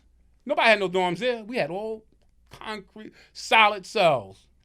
And I'm telling you, 3 high on both, concrete. First couple of cells. And that's what made everything bad for them. Because the first couple of cells can see TV until 1 o'clock. And anytime something happened, those are the gangsters. And you can't be a chump to have those first 3 cells. And that's the first 3 people we come to. Something happened in the house. You know what I'm saying? Not that you ran the house, but in the same token, you looking at TV all night. You can't be looking at TV all night and have this house go, wow. You know what I'm saying? It was peer pressure. We didn't want nobody bagged up and packed up on the bridge bleeding. But the mere fact, your men have to learn how to live together. I used to always tell inmates about genocide. They didn't know that word. They knew about homicide and suicide, but I educated them. I said, you know what genocide is? I said, you killing your race. Look who you killing in here, man. Look what you coming after. I had a lot of people change their life. But when you say that, that goes to show why people think that you are a blood? Not even a blood. No, let's leave the blood of it. Oh. Let's leave Part the of a blood gang? out of it. Not a part of the gang. Pro-black. I am. Ain't no doubt about that. But this is why they come up with it. And I'm trying to. Warden. I mean, I was pro. Let me tell you something, okay? Warden, you're one of the coolest people, but this is why they have these complaints because of. But I didn't treat the Hispanic brothers any different. They was ours too. They brown. Let me tell you something. When I was on that job, you know what turned me on the most? I saw a sign for an organization called the Guardians. It had a Zulu warrior on the sign, right? And know what it said? It said, dare to be black. Join this organization and dare to be black. I joined that organization like it was yesterday. I joined immediately. I was campaigning for them and everything else. Okay? Ali Rockman was the leader at that time. He took them to court to say there was prejudice against us about an exam we took. We took an exam and we was on top of the list of blacks, on top of it. Next exam they put out there, it wasn't 100 questions no more. The next one for the next level, it was an essay, multiple choice, and a written, verbal. So they don't try to make it harder, and guess what? We was on top of that list too. So you were cool. You could say here that you were cool with the Hispanic people. I love them.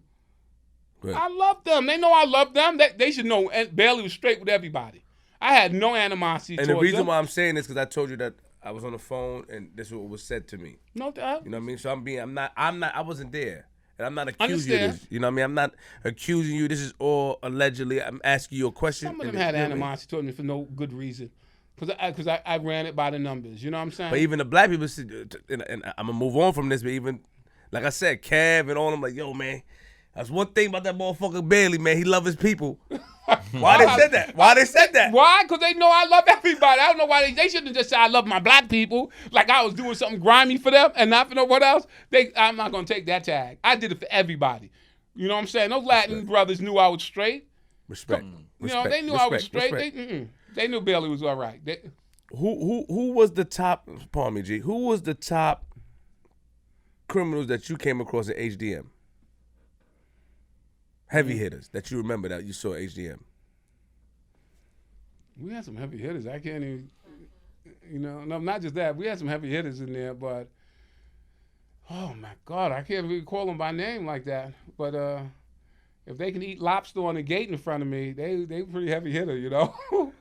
How does that happen? How do you get special treatment like that in HBM? Because somebody brought in that was grimy. Let me tell you something. It was brought in grimy. Let me tell you something. They told me clearly. The commissioner called me down to his office one day, and I thought I was in trouble. He said he heard me on the tape. He heard people on the tape talking about me saying, if Bailey's on that gate, I'm not bringing it in. Meaning that one of the officers said to somebody, a crook, said if Bailey's at that front gate, because I'm at the front gate, everybody's going to clear that machine. I had no preference. If I'm at that gate, you're going to play the soldier that I believe you are. And you're going to clear my machine. So the commissioner called me down there and complimented me and said, yo, we heard good things about you, but some people in your jails that's going to get it. I said, all right. As long as I wasn't getting it, because I knew I would never get it because I didn't do nothing grimy. But anybody who came to the front gate had to clear the machine in front of me. I'm not one of these captains who's going to be chewing up and let everybody go through. You know, so I played it by rules. A lot of my staff members didn't like me, but they respected me for the mere fact that I did it across the board to everybody. You know, I did it across the board to everybody. You have to do your job. That's all I ask you to do. I'm going to support you doing your job. Right. You're going to have a good day. And the biggest thing I did as I moved up the ranks, no one was allowed to curse at the officers at roll call. You know, you might have a bad day as a deputy warden or ADW or captain, and you be cursing. The one you cursing about is not even at roll call. You ain't going to stress my team out in the beginning of their tour about some nonsense. We're all on the same page. And some of the deputies called their union against me, said I was prejudiced against people from Jamaica. I'm like, yo, why you saying that? They said that about me. I was prejudiced. But why? Come on. Why? Why are they saying this? Because that's their whole, I don't know. Let me tell you. Something had to happen. Let me tell you Come something. on. You keep it 100. You I'm trying to keep it 100. don't This is lie. real life. This is real life. I'm telling you, they did that. And the other part is, I get in trouble for having Papoose come up there and sing a song and everything else. And at that time, I'm no longer blood, but I'm the hip-hop warden. And then they're going to say this. And one of the guys said, and after he had Papoose come up there was violence all over. It was not a bit of violence. He came up there and gave me a hell of a show. I was a fan anyway, but he gave a hell of a show. They talked about a guy that he had beef with, a blood that he had beef with or something like that at the time. That's what they said in the article. Papoose? Yeah, that I read, yeah. That doesn't matter. He gave a good show. He didn't have no fight when he was up there. He didn't do no violence. You know what I'm saying? He performed the show, and I stayed all night to see the whole show. I wasn't one of those wardens that said, give a show and make sure it goes well. I'm going to make sure it goes well. I'm going to make sure nobody jump up and do anything crazy. He gets off the island and everybody get back to their housing area, and then I'll go home. I was very proactive. At one point, they said I had that omni-personality, meaning that people thought I was there and I wasn't even there. Because I stayed on the grind. You know, I stayed on the grind. Like I said, you know, I wanted it all. I wanted to be there long enough to be chief of the department. You know, I wanted to be all that.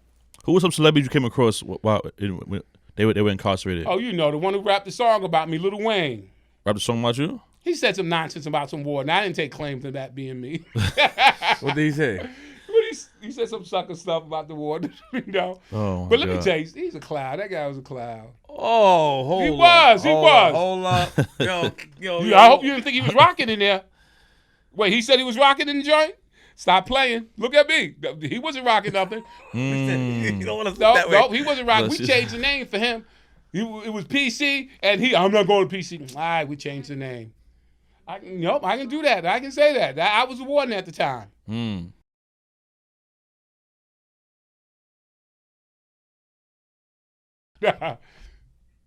You good though? You sure? I don't want you, good. you know, No, because listen to me. I was there at the time.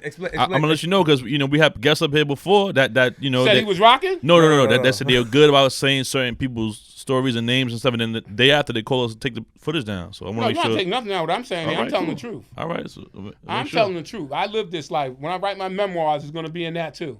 You know. So what came by in your house that you No, hold came up. across? Hold up. Back to Lil Wayne. Hold up. Let's slow down here. Why did you? He said something about you in a song.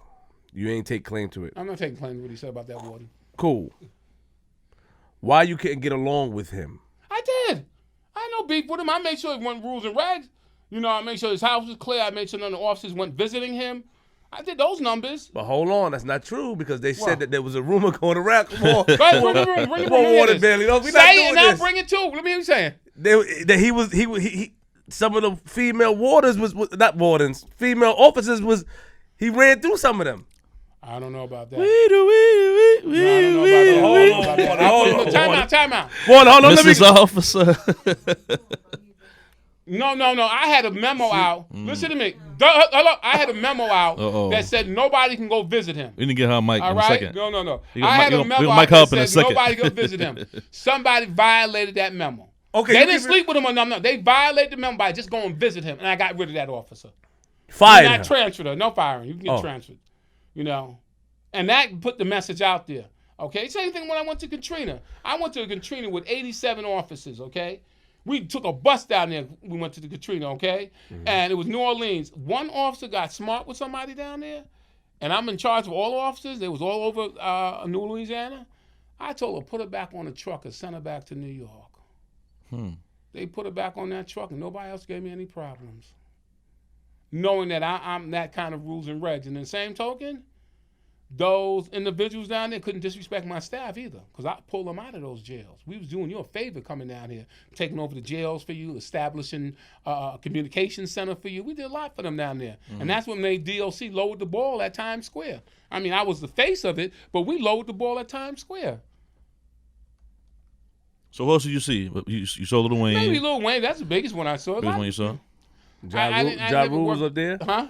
Ja Rule. But I didn't have no dealings with him. I know I didn't have no dealings. A lot of those celebrities went to NIC, which was another separate jail. You know, I mean, most of my jail was.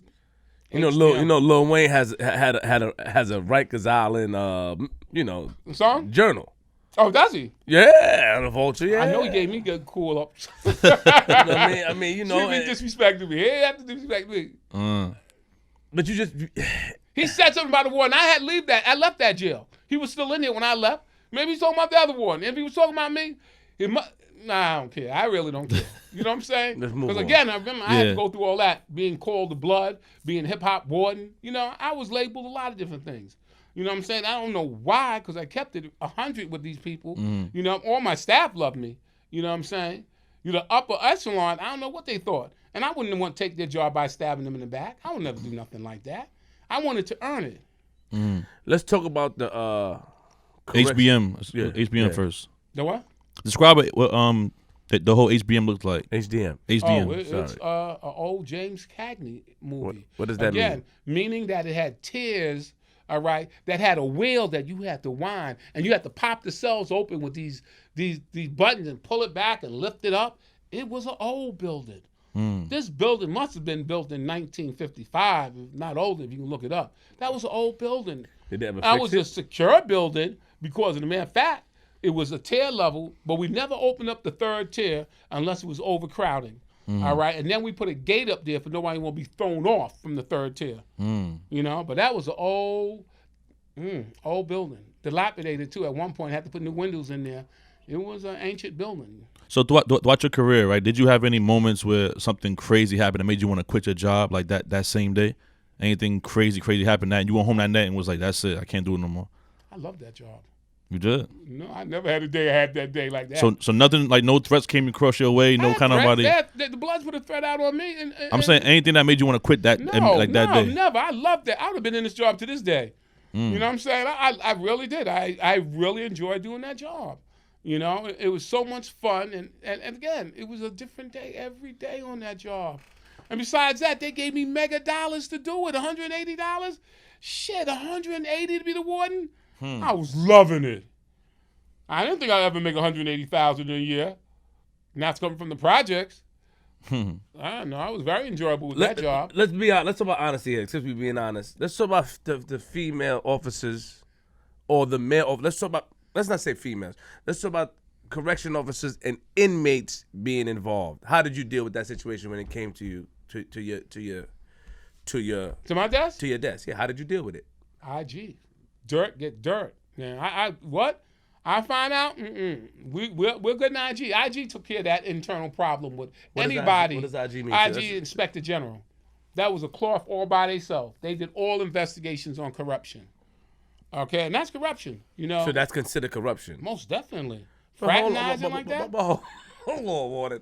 You there, long time. You know, things happen between the connection between the inmates, and it can happen. I better not find out. That's how I always worked with me. No, honestly, I better not. You better not cross that line.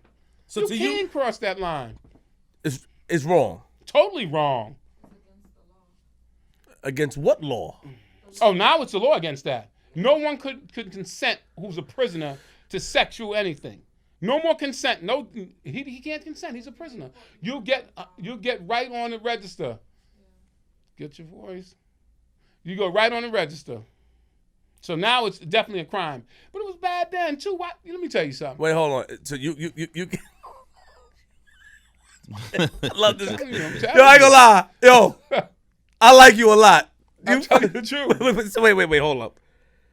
You try to tell me that you cannot consent, a prisoner cannot consent to sex. So the officer would get in trouble. Oh, most definitely. They'd be on the register, not the prisoner. What type of register? A register? The register of sex offenders. That No, register stop it. Yes, they do. Who gave Real it a life. law like that? Cut it out. You better look it up when I leave. They get right on that register. And they have to report themselves too. A sex offender? That's what they are when they touch them. That's including civilians, maintenance, anybody who touch a prisoner. You become a sex offender? a sex offender. And she They don't co-signed, have- so They don't have the right to say okay. They don't have that right. That's a slippery slope. You know, I mean, You got with all due respect, you have to listen to the warden because, we don't want you to get caught up in any shenanigans. I get a quote with Talking to her. Yeah, Gloria. Yeah. We're talking to you. We don't want you to get caught up because what's gonna happen in the slick. It's a slick move because you talk, so we have to take it down, not to get you caught up. Don't interfere because we're not taking it down. So There just you stay. Please, it's a slick move. It's smart. Hold on. Cause we don't want, one thing we don't want to do is get anybody. That's not what we're here to do. Flip the script. We're not here to. right. No, Gloria's straight. Get that rock one. She's solid. I like how she is. I'm just saying, like, we don't want to get anybody. We don't want to get nobody in trouble or anything going on. Mm-hmm. Cause Please. No, Gloria's straight. Cause he told you. He like, yo, you know what I'm saying? They watching. The Yeah, thing, it's amazing. The thing is with you. All right, so if that happens, but I don't understand how to become a sex offender. What do you think about that? I think You it better sounds look that crazy. up, man. Why not? Come on. It sounds. You in jail, and not say the female end. I see you. I just want to bang you, and it's cool. Or even if it's consensual, it's not cool. I don't think it's cool, but It's against the law. How bad? Put it this way now. They shouldn't be sex offenders, There's a law bro. now, and it's against the law to sleep with somebody incarcerated.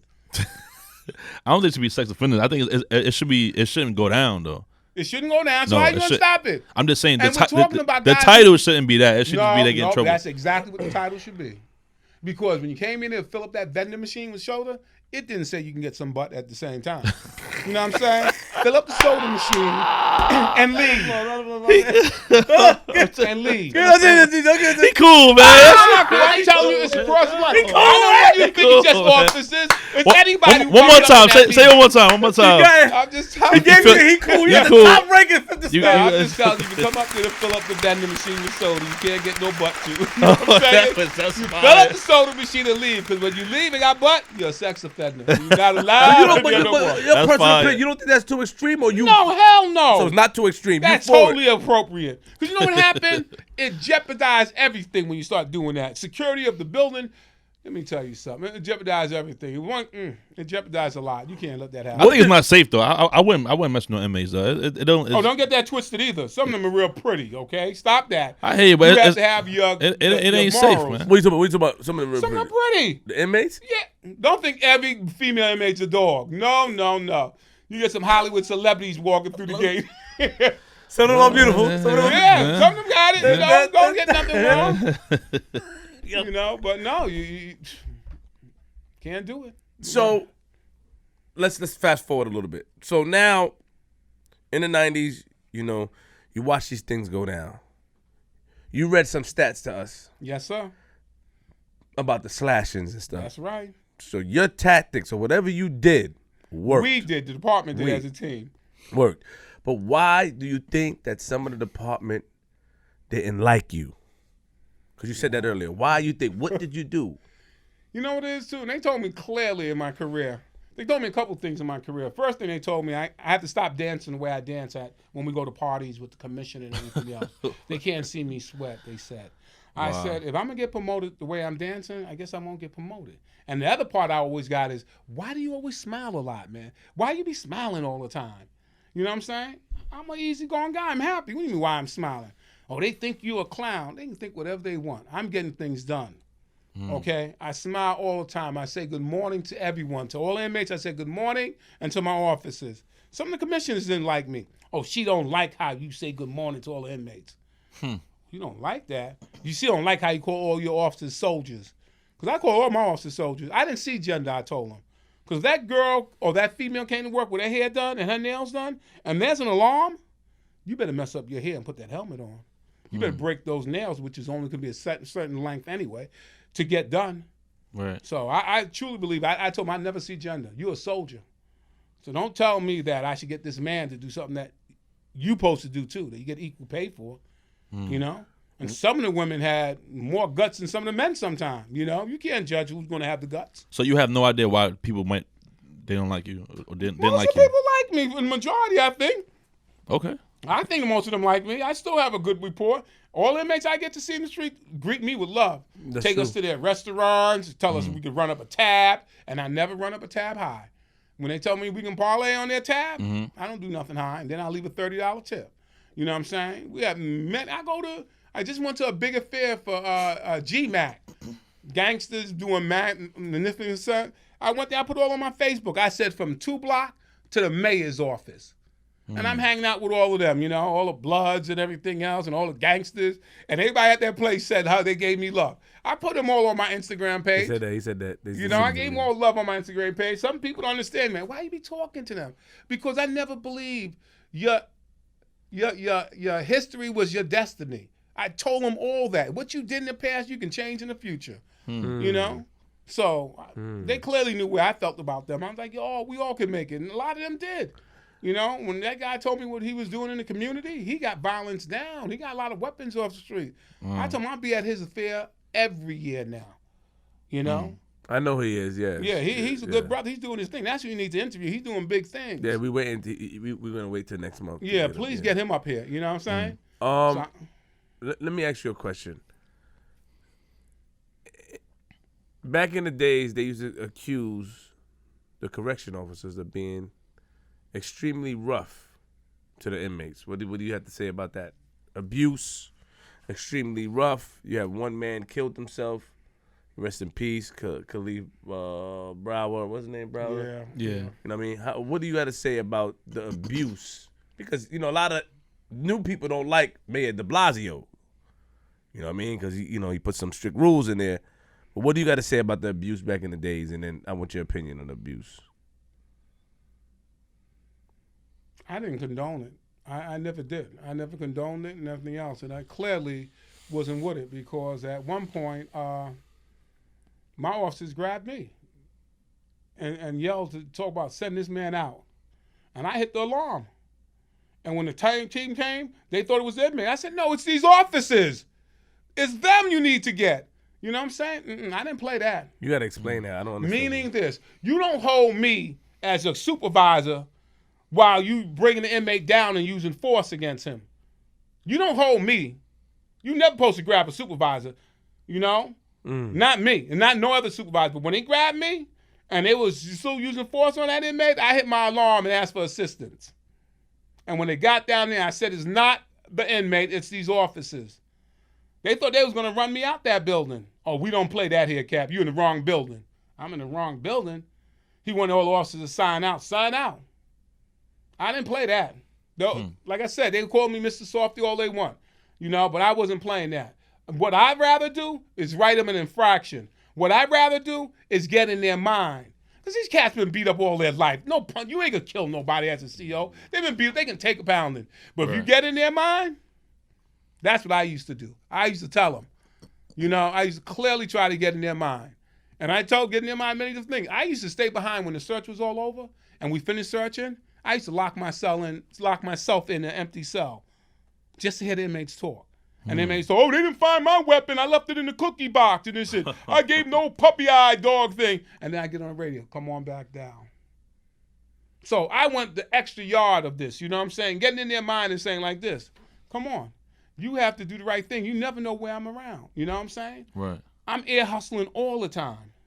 I'm ear hustling, and I got enough secret squirrels to tell me everything, you know? But the most part about that violence, I didn't condone that. I didn't do it when I was officer. When I told you back then in 85, somebody told me to hit somebody, I'm not hitting nobody just because you told me to hit them. They knew exactly. I was in charge of ESU. I had the ESU squad. All right, the turtles and everything else, we didn't go over the line. I didn't go over the line. None of my team members go on the line. Because I didn't go with that. Don't do that. I report it. I report it as it is. Don't do it. They wouldn't. They knew better. They'll do it when I'm not around, maybe. You know what I'm saying? But it wasn't at that level. No. They said it was violence. It was a cooperative thing with them resisting. But on my team, look at my history. My history had none of that. So you're saying that you basically co-signed. The inmates may consider it violence, but you're saying that it wasn't violence. They were really resisting. Oh yeah, it was. There was some footage of excessive force, though. Warden, there was some footage. There's footage out there of excessive force in Rikers Island. All right, if it's excessive force, but you can't just say they ran up on him and started beating him up. It was a give and take, wasn't it? I mean, he gave something. I went to depositions a couple of times, and they asked me what was going on here. Didn't the chief tell you to write this person up? And I said, yeah, he told me to write him up. But why didn't you write him up? Because I didn't see what the chief saw. I said, his arms are flapping. I said, he's flapping his wings. And the stenographer said, what do you mean he's flapping his wings? I said, he's moving his arms like this. You know what I'm saying, aggressively. No. One thing I always did too, no one can tell me what to write. No chief can tell me to write this inmate up or this officer up, for excessive or not doing his job or being a coward. I write it how I see it. And I used to always tell them, write against me. You don't like what I wrote? Write against me. Said I did a poor investigation. But I'm not writing what you tell me to write. And they didn't like me for that attitude either. I'm not writing nothing they tell me to write. But what? They're my boss? They're my superiors? No. I respect it. I'm just saying. But do you think you're coming off as bitter, speaking like that, because you always felt this way, or because of? I always felt this way. They knew how I was living, and no chief can curse at me or at my team. As I'm talking about my team, my internal team, my officer staff, which was 3 officers, you can't come in there and go mother effer and this and that to my team. Yeah, you said that. They ain't that curse on my team, and they're not cursing at me. Because there was a couple of staff members on Facebook that they say you were good people. They have no issue with you. I know on one say they're gonna see you Saturday, tomorrow. I go to all the events. But don't they have to say too? I go to the gangster events too. They're like, yo, they're gonna see you Saturday. Yeah, I was don't trying bring to no get gangsters with you. Yeah. No, I still go out with them. Yeah, they said that. If you read any of my Facebook, they give me high praise. They do. Some people call me chief, and I never was a chief. You know what I'm saying? That's the kind of love we have for each other. Because I love them as much as they love me. And they knew that part of it. They knew the part that I cared for them truly and didn't take any credit for what I didn't do. Anytime I spoke to the commissioner and all the chiefs, I told them my team did it. I'm the warden, but my team is working hard for me. I mean, the blue shirts, the captains are doing their thing too. But those blue shirts, I've been over backwards for them. Let me tell you something. I bought them a big 50-inch TV. I bought them recliners. You hear me? And that chief going to come in there and say, why you bought this TV so big? Because the 40-inch was almost the same price. And we was making money because we had a bodega. We was selling food to each other. I got a chair. The ADW got chairs. I bought so much stuff for those, for them because it was all about them, giving them awards. I showed them I loved them all the time. But it's all right. Yo, so why do they tape your phone back then? Huh? Why do they tape your phone? I have no idea. I never called them. I didn't give them the satisfaction to say, hello, why did you tap my phone? I knew they had nothing on me. They had nothing on me. I've been followed by IG and everybody. They had nothing. I partied all my career. That's the only thing they can find out about me. Oh, he sure enough liked to party.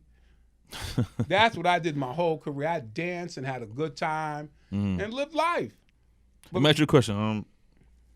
How did this job affect you personally, though, outside of work, like when you're home, your personal life? It was beautiful. We had money. We had an opportunity to travel a lot. Let me tell you something. I told my team this too, and they didn't learn it. I told them, you have to go away now. You have to take that vacation now. You can't wait till you retire. Because when you retire, you might not be in this shape. They used to ask me, why did I take so many vacations? Because I'm entitled to it. I took a vacation all It the didn't cause you time. any mental strain because you know a lot of That's what I meant more so. Yeah, like mentally, like. My uncle, you know, he's a captain. He got there in '97, and I seen the difference in his behavior. My brother works up there now. You know what I'm saying? So like I see the difference in my cousin work up there now. Like you know what I mean? Let me tell you, it changed you through the process of it, okay? Through your career. The first change is when you get your shield, but the biggest change is when you get your gun. That turns you into a new kind of beast. Because when I got my gun when I was officer, I was sitting in the back of the train. You know the last car? I sat back then when I had a gun. I sat in the back, legs all open wide, everything like this, give everybody the eye. But when I didn't have my gun, I sat with the conductor. That gun make you feel like you all of that. You know what I'm saying? So it give you that change and everything else, but it never put me in a change where I was flashing it and this and that. You felt a little more comfortable with it and everything else. You had the beads on your neck to let them know you popo. You know what I'm saying? Back in the 90s. And I get what G said. You look happy. I am but happy. Did it cause any to you? It didn't cause any mental stress to you working. I thought it was so beautiful. I really did. I really enjoyed the opportunity to help people. I thought I was helping people in real life. I thought I was doing a lot of helping. Okay. You ever beat somebody up? No, I didn't have that. You never treated anybody in your circle or your family different coming from work, you know, dealing with all that stuff and bringing it home and kind I of. never brought it home. I told my team the same thing. You can't bring this job home with you. Anything that happened with you today, leave it in your locker. Don't take that with you. And more than anything, I used to tell them, don't take any shortcuts. Because when you go home, you don't want somebody to call you up and say, did you lock all the gates? You don't want none of the shortcuts. Like, you take a shortcut, that's what can happen. Right. You get problems later. You be not so restful when you think you did some shortcuts. No, but I left all that at work. It didn't bother me. I mean, I was just so happy to have that job. And just to be moving up the ranks and doing all the things that we did a lot of powerful things in there with the change. And with the Guardians, it was, I have to say, hands down, we had a good thing going on in there. To a point where we didn't want to leave the H.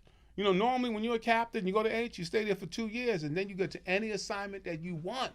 And most of us, we stayed there for 6 years because we got it so quiet.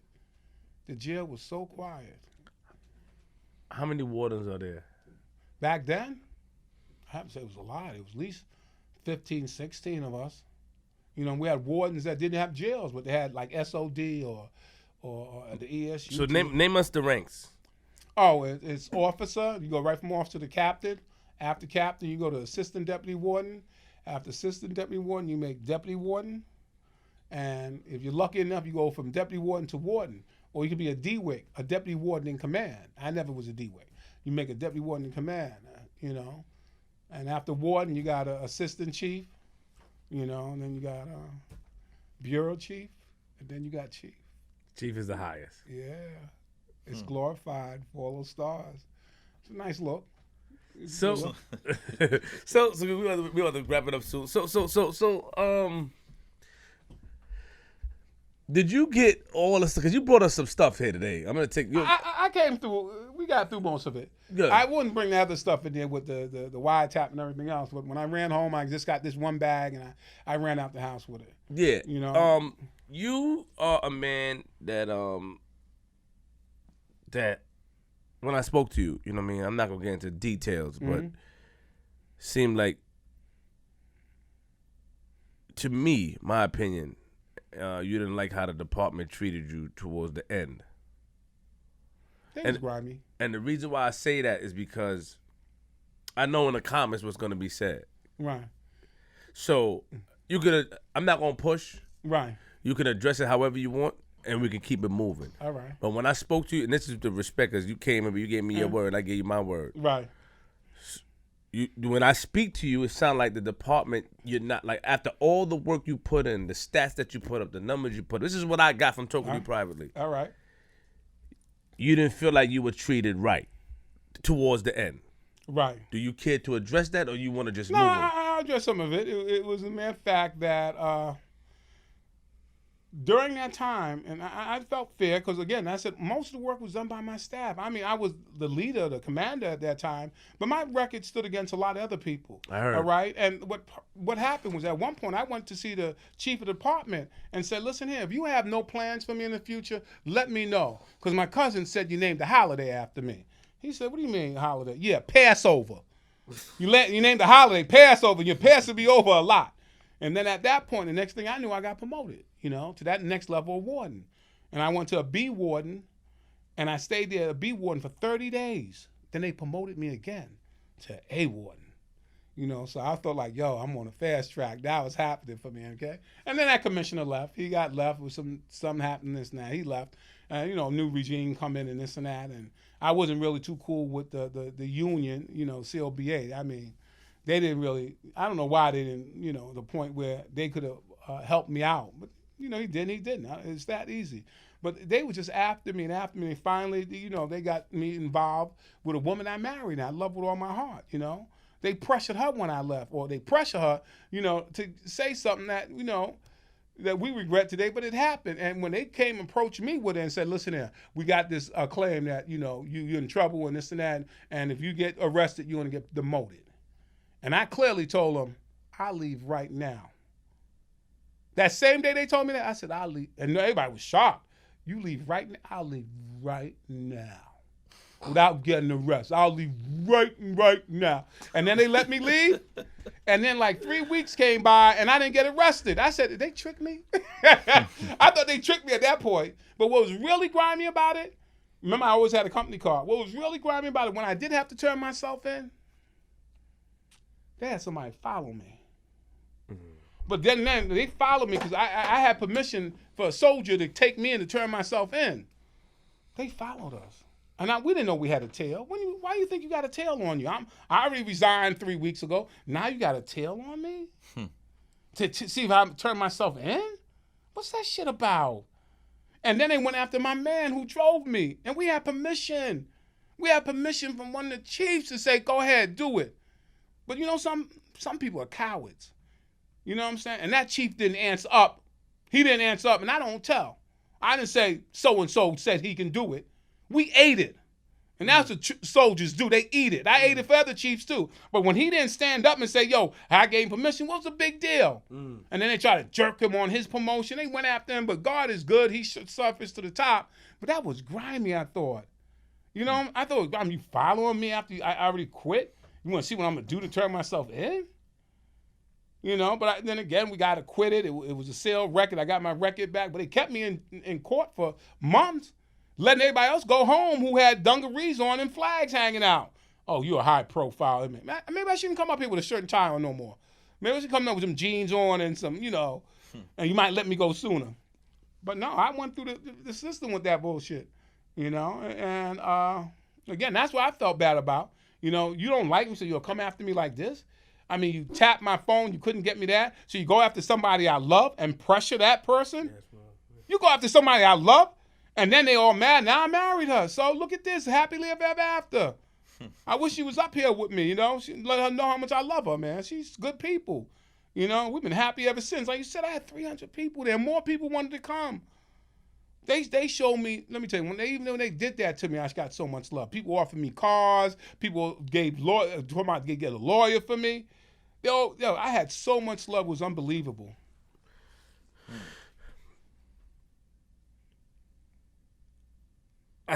I like that. I like the fact that, and I like the fact that how you stand on your square, as we call it. Love is a hell of a thing. It is. You know what I mean? You stand on your square.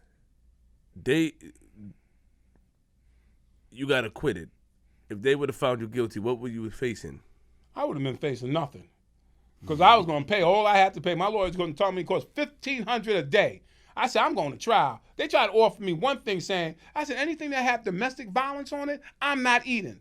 Then he said like this, all right, how about this one? We'll give you something that says almost like you had an open container of beer. I said, what do you mean open container of beer? I'm not going for open containers of beer either. Okay, let's go to trial.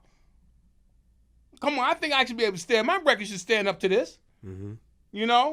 So I pushed it to the envelope, and they finally said, all right, if you are conditional thing, you be good for 1 year, we'll sell your record, give you everything back. And when that 1 year, I went right back up there.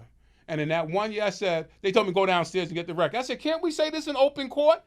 I mean, you said everything else in open court. You can't say that I'm all good now and this and that, so everybody can hear it. They told me go downstairs and get the record. But what's so good about DLC, I was able to call somebody and make sure my record was sealed. You know how they do stuff? Because when I left there, they said I was fired. They didn't say I resigned or anything. The papers said I resigned and everything. But the paper.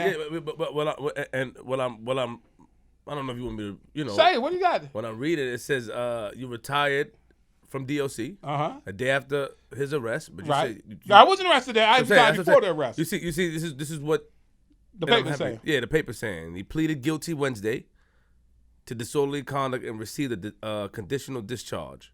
He received a surcharge of $120 and was ordered. Yeah. All right. Some other shit, bullshit. I don't, I give my word. I ain't reading all that. You see it for yourself. But you wasn't arrested. I was arrested. What do you mean I wasn't? Oh, you I was wasn't arrested? You had to arrested. turn yourself. Fingerprints and everything Wait, else. hold Taken on. to the holding pen. Well, that don't stop nothing. No. Process is the process. When you get a charge with something and they bring you in and DA say we want to take him to court, and I had to go through the system. They put me in a bullpen till I'll be by myself. That shit didn't happen. I had a bunch of people in there. And then from there, but when I got to Brooklyn House, they showed me love. You know what I'm saying? How long you was in there for? A couple of hours, 9 hours. I didn't have to go to a facility. I went right from court, and I've been released from my own R&R. They gave me release after that. But, when I was up there, right, and everybody was there, all the chiefs was there, everybody was supporting me. They said, yo, you want something to eat? I said, nah, I'm not eating, I'm a fast. He said, oh, you're a Muslim now, huh? They have crazy jokes. Was that a hard time in your life that time? You know what I mean? Was that a hard time? I like how you stand. Let me tell you something. I admire you. I tell you why. And I'm not saying this to say this because the fact that you're standing on your square means a lot to me. Because I feel like if we believe in something, we shouldn't bend or fold. That's what I believe in. I believe that too. And you're standing on your square, and you're married. You're married. That's right. I watch your page. I look at your page happily. Right. Happily. Turned up. Don't give a fuck. And I like that. I co-sign you. But was that a hard time in your life? Because the image that was painted behind it, and the reason why I'm not pushing it, the reason why is because of what people will say. As soon as they see this, what people will say. That's why you can address it however you want, and I want to reiterate that because I did give your wife my word wherever she is. Up here with us. But wherever she is, I gave her my word. You know what I'm saying? So my thing is, was that a hard time for you? Because they were saying all this stuff. Oh, was that a hard time in your life? I know she still had, she was there by your side. She's there by your side, so it should be good. But was that hard to see how the department and everything go? Because when you read these numbers, it's amazing. And it goes to show, it's like, what have you done for me lately type thing. Oh, that's how it was, no doubt. That's how that job is. What you did for me lately. Now, forget that glory you did. You mess up. It's like what you did today overpower everything you did yesterday. And that was a shame, too. And I made sure I never looked at that with my staff members. What they did for me yesterday counted in my book. You know what I'm saying? Or we did the day before. Always counting. But the high-ups, you did something wrong, you getting it. But let me tell you about that part where you said, it didn't really... It bothered me, it bothered me because the department went dirty on me. They didn't give me a check for a month and a half, man. You know what I'm saying? And that was intentional. People didn't believe me. I said, I didn't get my pension yet. And as you leave as a warden and a deputy warden above, they have to give you your last salary. So I was entitled to a $180 check, $180,000 check. I was like, yo, where's that check at? Where's that money at? You know what I'm saying? And they took a long time to give it to me. They ran me through the ringer. You know what I'm saying? But, most of the staff members showed me a lot of love. There were some clowns out there that did video of me being abusive and making fun of me. You know what I'm saying? But those guys be on my page. And I don't take their stuff down. When they say ugly stuff about me, my wife always say, why do you say that? One guy said, you're not a good father. And one guy said, I hate your secret squirrels. You know what I'm saying? And I let it stay there. I let the negative and the positive stay on the same page. I don't block nobody. And I'm not even going after them and say, why you said that? That's your opinion. I'm comfortable who I am. You know what I used to always tell my team? Seek no one approval but your own. I tell that to my kids. When you seek no one approval but your own, you live a lot better. Do you have a relationship with your kids? Good relationship? I'm having a problem with them right now with two of them, I have a problem. I got 6, but I have a problem with 2 of them right now. And they're called too. They 33 and 34. I'm not biting no tongue. You know what I'm saying? She told me up front that I didn't do nothing for her. It took me by heart. Oh, she blew me up on Facebook. On Facebook, calling me Truman and all that. She hit me in the head. What does Truman mean? Being in that TV show with it was a movie. With Jim Carrey. Yeah, how he lived in that make-believe world. She hit me in the head with that word. You lived in that true. But hold on. So since you're not buying into, but do you understand where she's coming from? Can you say if you? I live on that page. I live on my page. No, what I'm saying, can you understand where she's coming by? It's your daughter you're talking about, right? So, do you understand where she's coming without using your emotions or personal feeling? Do you see? Like I can see what she's saying. But no. I think it was the whole thing that we went through on Instagram was disrespectful. I had to tell her a couple of times, you better watch your mouth, man. I'm your father. Still your daughter at the end of the day. Yeah, yes. I told you, you have to check yourself. You know what I'm saying? Yes. But, it got to the point where it was over some nonsense about some kid owing her money, and I said hello to him. You know what I'm saying? And why are you saying hello to him, Daddy? Because he's all right with me. What the hell? He took $1,000. Yo, that little bit of money? Don't worry. Oh, no, but Daddy, it was ugly. It got ugly. To a point where she took it down. She took it down off Instagram, and, that whole argument stuff she took down. And she got on my page and took it down. So we ain't talking about that bull right now. She's not with none of this shit. She's not. She want me to talk to those 2 girls. I don't know what's wrong with them. I want them to be happy. I really do. Wait. Hold on, Warden. I can't agree with that, man. Why not? They have to make their own decisions at 33.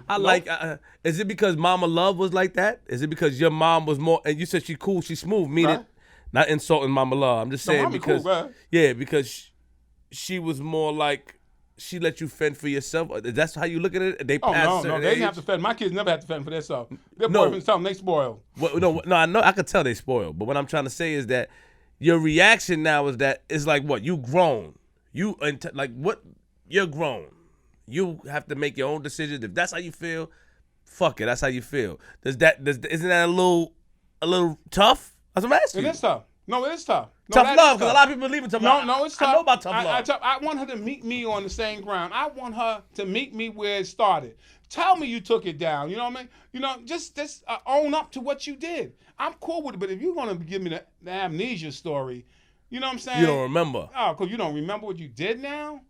Come on, I'm not going for that part. My kids are all smart. They're all on their own. I'm proud of them for being on their own. Respect. They on their own, living in the world. It's hard to live in this world now. Mm-hmm. With the rent so high and everything else, but each one of them are on their own, doing their thing. So I'm proud of that part. But as a parent, you want your respect still, because at the end of the day, that have to come first. You're still the parent. Everybody have to give me my respect. If you ain't giving my respect, me and you ain't cool. I mean, my daughter, my son, you can't do that to me. I'm not a bad cat. You know what I'm saying? So for you to say I never did nothing for you on top of it? And on social media. Oh, yeah, she aired it. She aired it. You know what I'm saying? Then she told me she was a grown-up. I'm like, you are grown. You're right. You are grown. So. Were you embarrassed? No, hell no. I'm never embarrassed on stuff like that. What did your wife say about that when this thing was going on? My wife, who's not here right now, said that, you need to stop it. You need to talk to them and this and that. Wow. And they talking to me and this and that. And it got to a point, I said, I'm willing to talk and do everything, but we have to come on the same page. You know what I'm saying? Come on page. Say you took it down. As adults. All right, that was your mechanism, because it was ugly what we went through on there, okay? But you participated as well. I did. Were you wrong? Do you take your wrongs, Warden? What was wrong with what I said? No. That guy's all right with me. What's wrong with what I said? I can't have a friend you participate. No, I can't let you do that. I like you. I can't let you do that. No. I participated. Participated in the shenanigans. That ain't no shenanigans. That was real life he was talking about. It was real life, but I'm saying you can't get mad at somebody for you can't. It takes 2 to tango. You a guy from the old school. Smooth dance on the floor. Michael Jackson on your feet. Know what I always go with? Michael Jackson on your feet. You move out of anything. 2 wrongs don't make it right. All right? One of us was right. All right? It was you, right?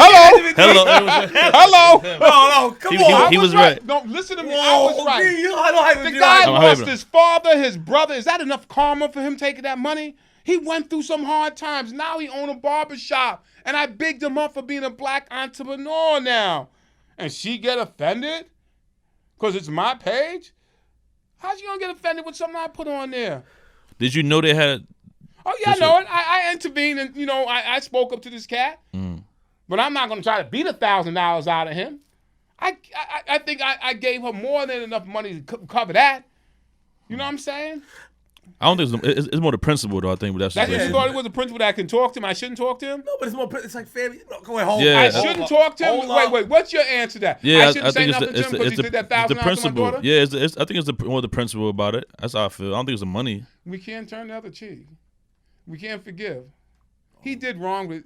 That's it? That's how we're going to hold him down for the rest of his life? Martin Luther King. Hold him for the rest of his life. That's It can be worked out, but I just feel like if it ain't worked out yet, then maybe the timing, like you could speak to him on a different type of time. You know what I mean? Like maybe his business barbershop go up and he feel bad.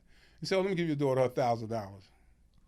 I see. I already told her I'll give her $1,000, which I gave her more than enough times. I see what you're saying. Okay. I bought her a car, I bought her sister a car. All right. Like I said, Well, that's a little too I think personal. That's too much personal stuff? I think it's his principle. Yeah, come on, man. I think it's his principle about it. I How don't she want you feel. to get into personal what you did. I'm just saying that I could understand. But that's what a father can do. We hear about these things. Yeah, I understand the I'm not going to bite my tongue. Yeah, when people see me, I got a big page. So when people see me write you, because I was on your page stalking you, wrote your wife in a message. I took the message back, wrote you guys. I stalked you. I have no problem. Smiling at parties and all these type of crazy shit. Smiling happy. I was hating. Like, man, this man smiling, posting. He don't see me trying to reach out to him. But when people see that and I even put your name on there, they reach out. And somebody reached out. Yeah, we do hear these things. But the thing is, my opinion, and we can move on from that, is that it takes two to tango. You said right and wrong. And I feel, family comes first. I believe that, and I know you believe that, and I feel that I feel that in this case you choose not to look at it from the other side of the spectrum.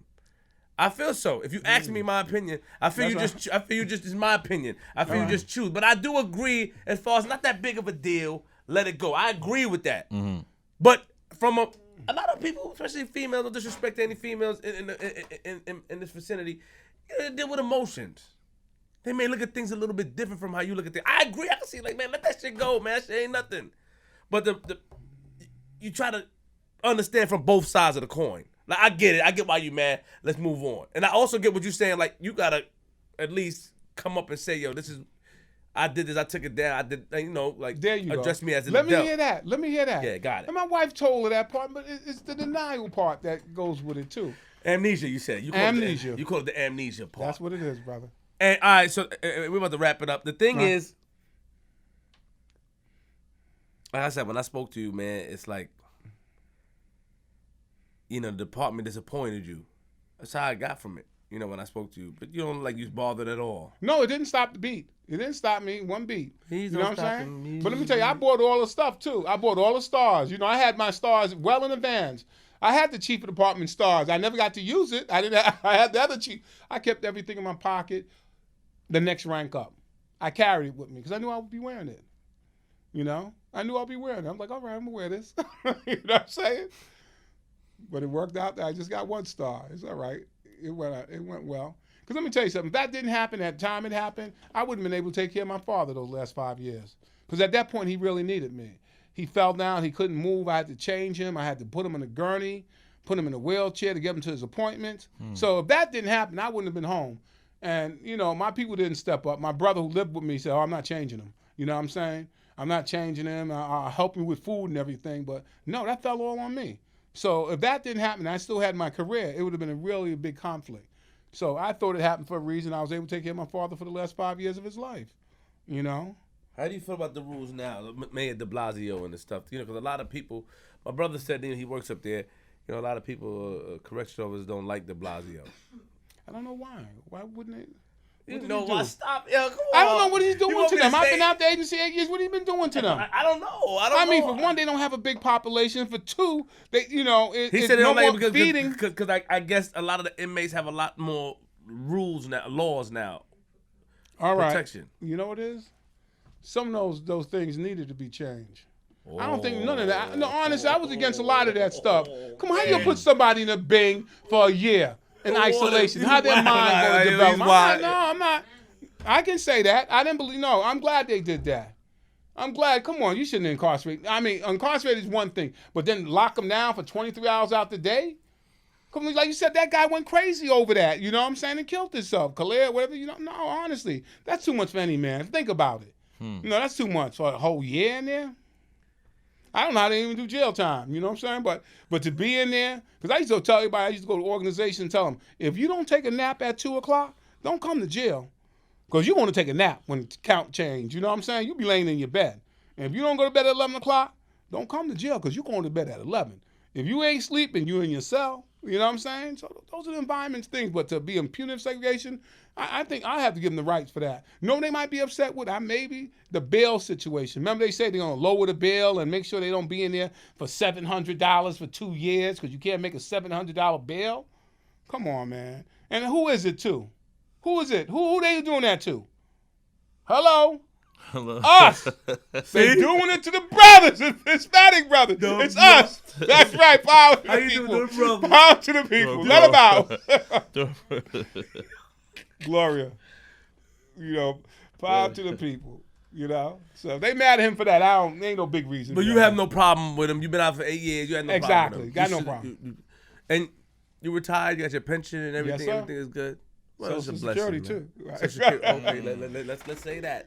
Let's say that. It's a blessing. Listen, I appreciate you coming up here. It was my pleasure. I think this was a different kind of interview. How do you feel about that? I know. I like it. It went around. It went to my family. A lot of different things I didn't expect. Okay. You know what I'm saying? So you're pretty good. Y'all both are excellent. I appreciate it. I definitely appreciate that. You know, like I want to salute you just again. You know what I mean? Regardless of what was said, what you hear, you know, for standing on your square, I salute that. You know what I mean? Appreciate it. I definitely understand why people will be reluctant to say certain things because of, you know, but I think the time you come from is, you know, you watch real oppression. You know, you watch when you were younger, telling the stories, you've been chased out of school and all that stuff. You watch real shit happen. That's right. So your mentality would not be the same as anybody like me, my brother, or anybody that's younger or new. Mm-hmm. Your mentality won't be there because of what you've seen, what you witnessed, life experience.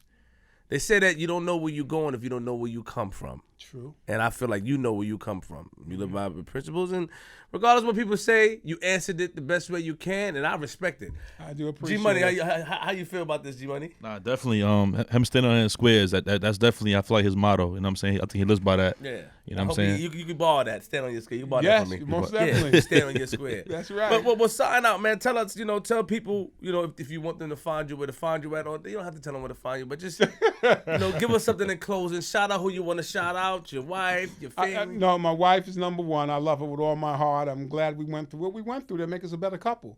But more than anything, I want to shout out to every one of my correctional officer families.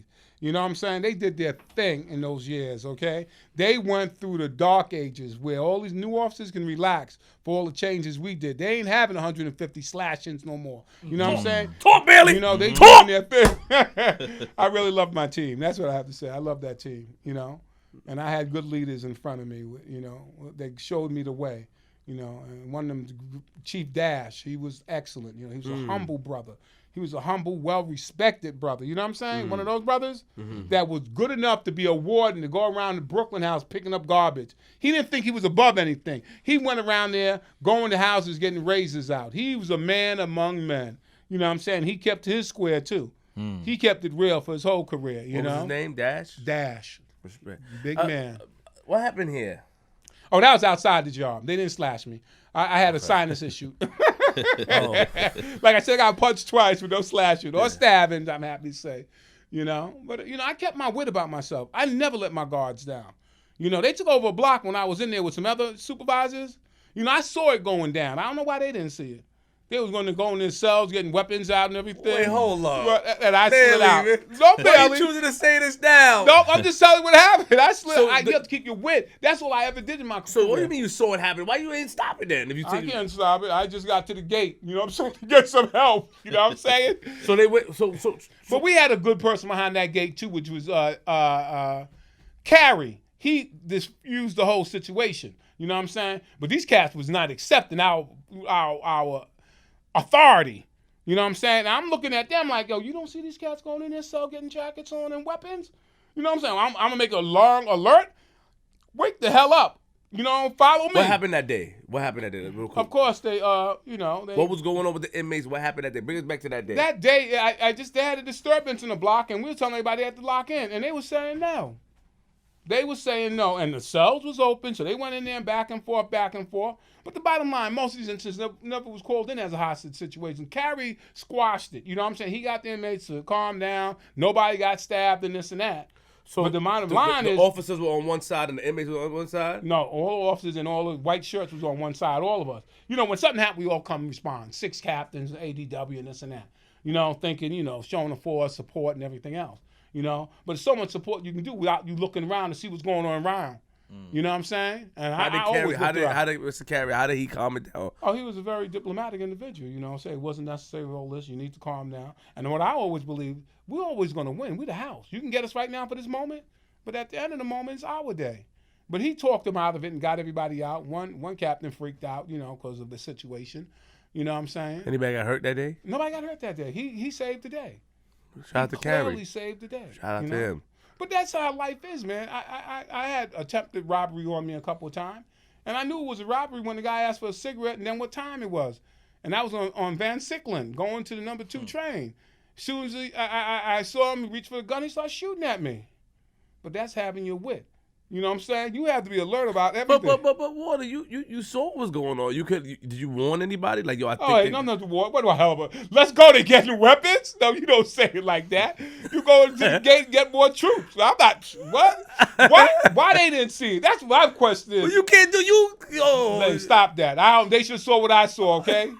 They don't have your wit. That's a problem with that bullshit. You in jail. You better know something. Know they tell you at the academy? This shell is this big. You ain't Superman. All that gangster stuff you might be talking, I knew better. Like I said, I got knocked out one time talking gangster stuff, right? You kept it 100. You have to be that aware. You're going to be talking to one. You better look all around. We outnumbered 75 of them on that side. And this is a tough block. What block was it? 2 block. 2 block was tough. What building? HDM. HDM 2 block. Yeah, HDM 2 block. It was... it was a situation there. But like I said, I shout out to people I love, and we went through situations like that, and we got out of it. What was the worst situation you've been through in Rikers?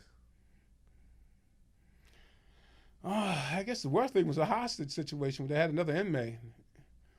And he tied up an inmate and everything up on a chair. And he told me to go get him some Chinese food and everything else. Get everybody some Chinese food, Bailey, and everything else. And he told me he was going to stab him up and all this other stuff. And we called in the hostage negotiation team and this and that. I thought I can just run in there and stop it, but they told me not to. But that was the worst day I think I had. Had to have all that attention on our jail over somebody being tied up on a chair and this guy threatening to kill him. He didn't get no Chinese food. He didn't get no Chinese food. He wanted Chinese food. And like Bailey's going to get him. No, Bailey didn't get him no Chinese food. That was the worst situation I was in. I had nothing else. We had a couple of escapes. That wasn't bad. Yeah, let's talk about that. Yeah, I think, wow. We had an escape. The guy was... let's talk about escapes. That's the last question I want to ask you. I had an escape out of my house, but I wasn't working that day. But I'm almost sure he worked on those windows when I was there. And he was a good guy, too. When I say good guy, he's one of those guys who locked in his cell early and this and that. One of the guys I said, I wish I had some more guys like him. But that cat was in there sawing his window every day. He got out the window. Well, they caught him on a visit with some wire cutters in his pocket, right? But he had another set in his he had a cuff on. He had a cast on. He had another set. So he had a throwaway for the COs can get it and write him up and all this, think they did a good thing. But he had a second pair. He got off the island. He went to the bus. He put his shoes near the water.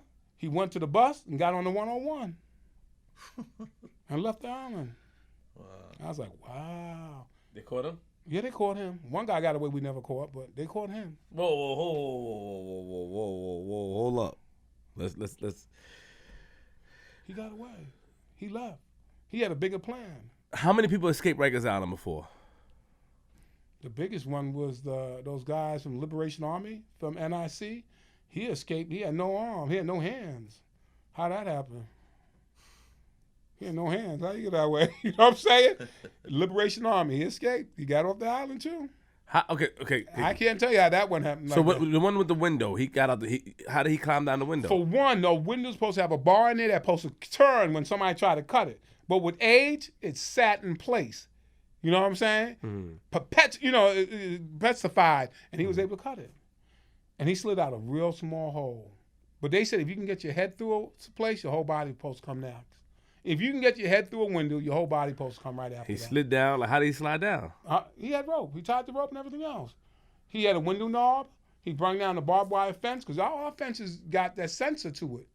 You know what I'm saying? He touched the sensor, had the car come a couple of times, and then after that, they didn't come no more. They figured it was a faulty sensor. He had his whole thing planned out. He did it the right way. He planned everything out. He didn't just take it by chance. And who's the guy that escaped that never got caught? What's his name? The Spanish guy got away. Totally. Do you know I couldn't his tell you name? his name, call his name, but he got away. We never caught him. He's on our books. He's still missing. Some people get lucky. Even though in this high age of electronics and everything else, and, you just can't go nowhere without recognizing, but, some effort is not even worth that level of searching, I guess. I don't know. He never got caught. You think he walked out? You think he jumped off the gate? You think he had an inside man? I don't know. I don't know. Somebody had an inside person, and he got caught. He left something at the cell. I left something at the gate. They saw the prison in the parking lot. And said, yo, what are you doing out here? You know what I'm saying? The guy, the COs fell in love. He's taking it home. You know what I'm saying? But it's classic, crazy. G. What you think, G? Talk to me. It was good. No. What you think, G? Stand on his Come squares, on, man. it's real life. Well, that was the exciting part. To see the difference every day. Come on. I tell you, if you get the chance, look at that Court TV special I did for the department. They followed me for 6 months, man. And we went through the whole thing. You saw that little clip I sent you? Mm-hmm. It was a whole 6 months of following me and what we did in the agency, how we turned it around. That was, I think, was the launching of all these prison shows you see now. That first one, we was the first one on the map. Then after that, everybody got a prison show, inside this jail, inside that jail, But we established that, early 90s, with that landmark thing. How does it feel to be in love? How does it feel to be what? How does it feel to be in love? I love that, boy. Love is everything. Love is everything. Happiness is love. To me, happiness is love. I wish she was here, but she's so scared of everything, So she had to do with but she's still in the apartment. She's supposed to do the right thing. This is me living my life. We spoke about that. I told you, wifey said no at first. Yeah. And then she kept it 100 with me. I told you that, you said the right words. You said the same thing I say. Family's first, brother. You do that. And then we spoke up and said, you'll be talking about the 90s, man.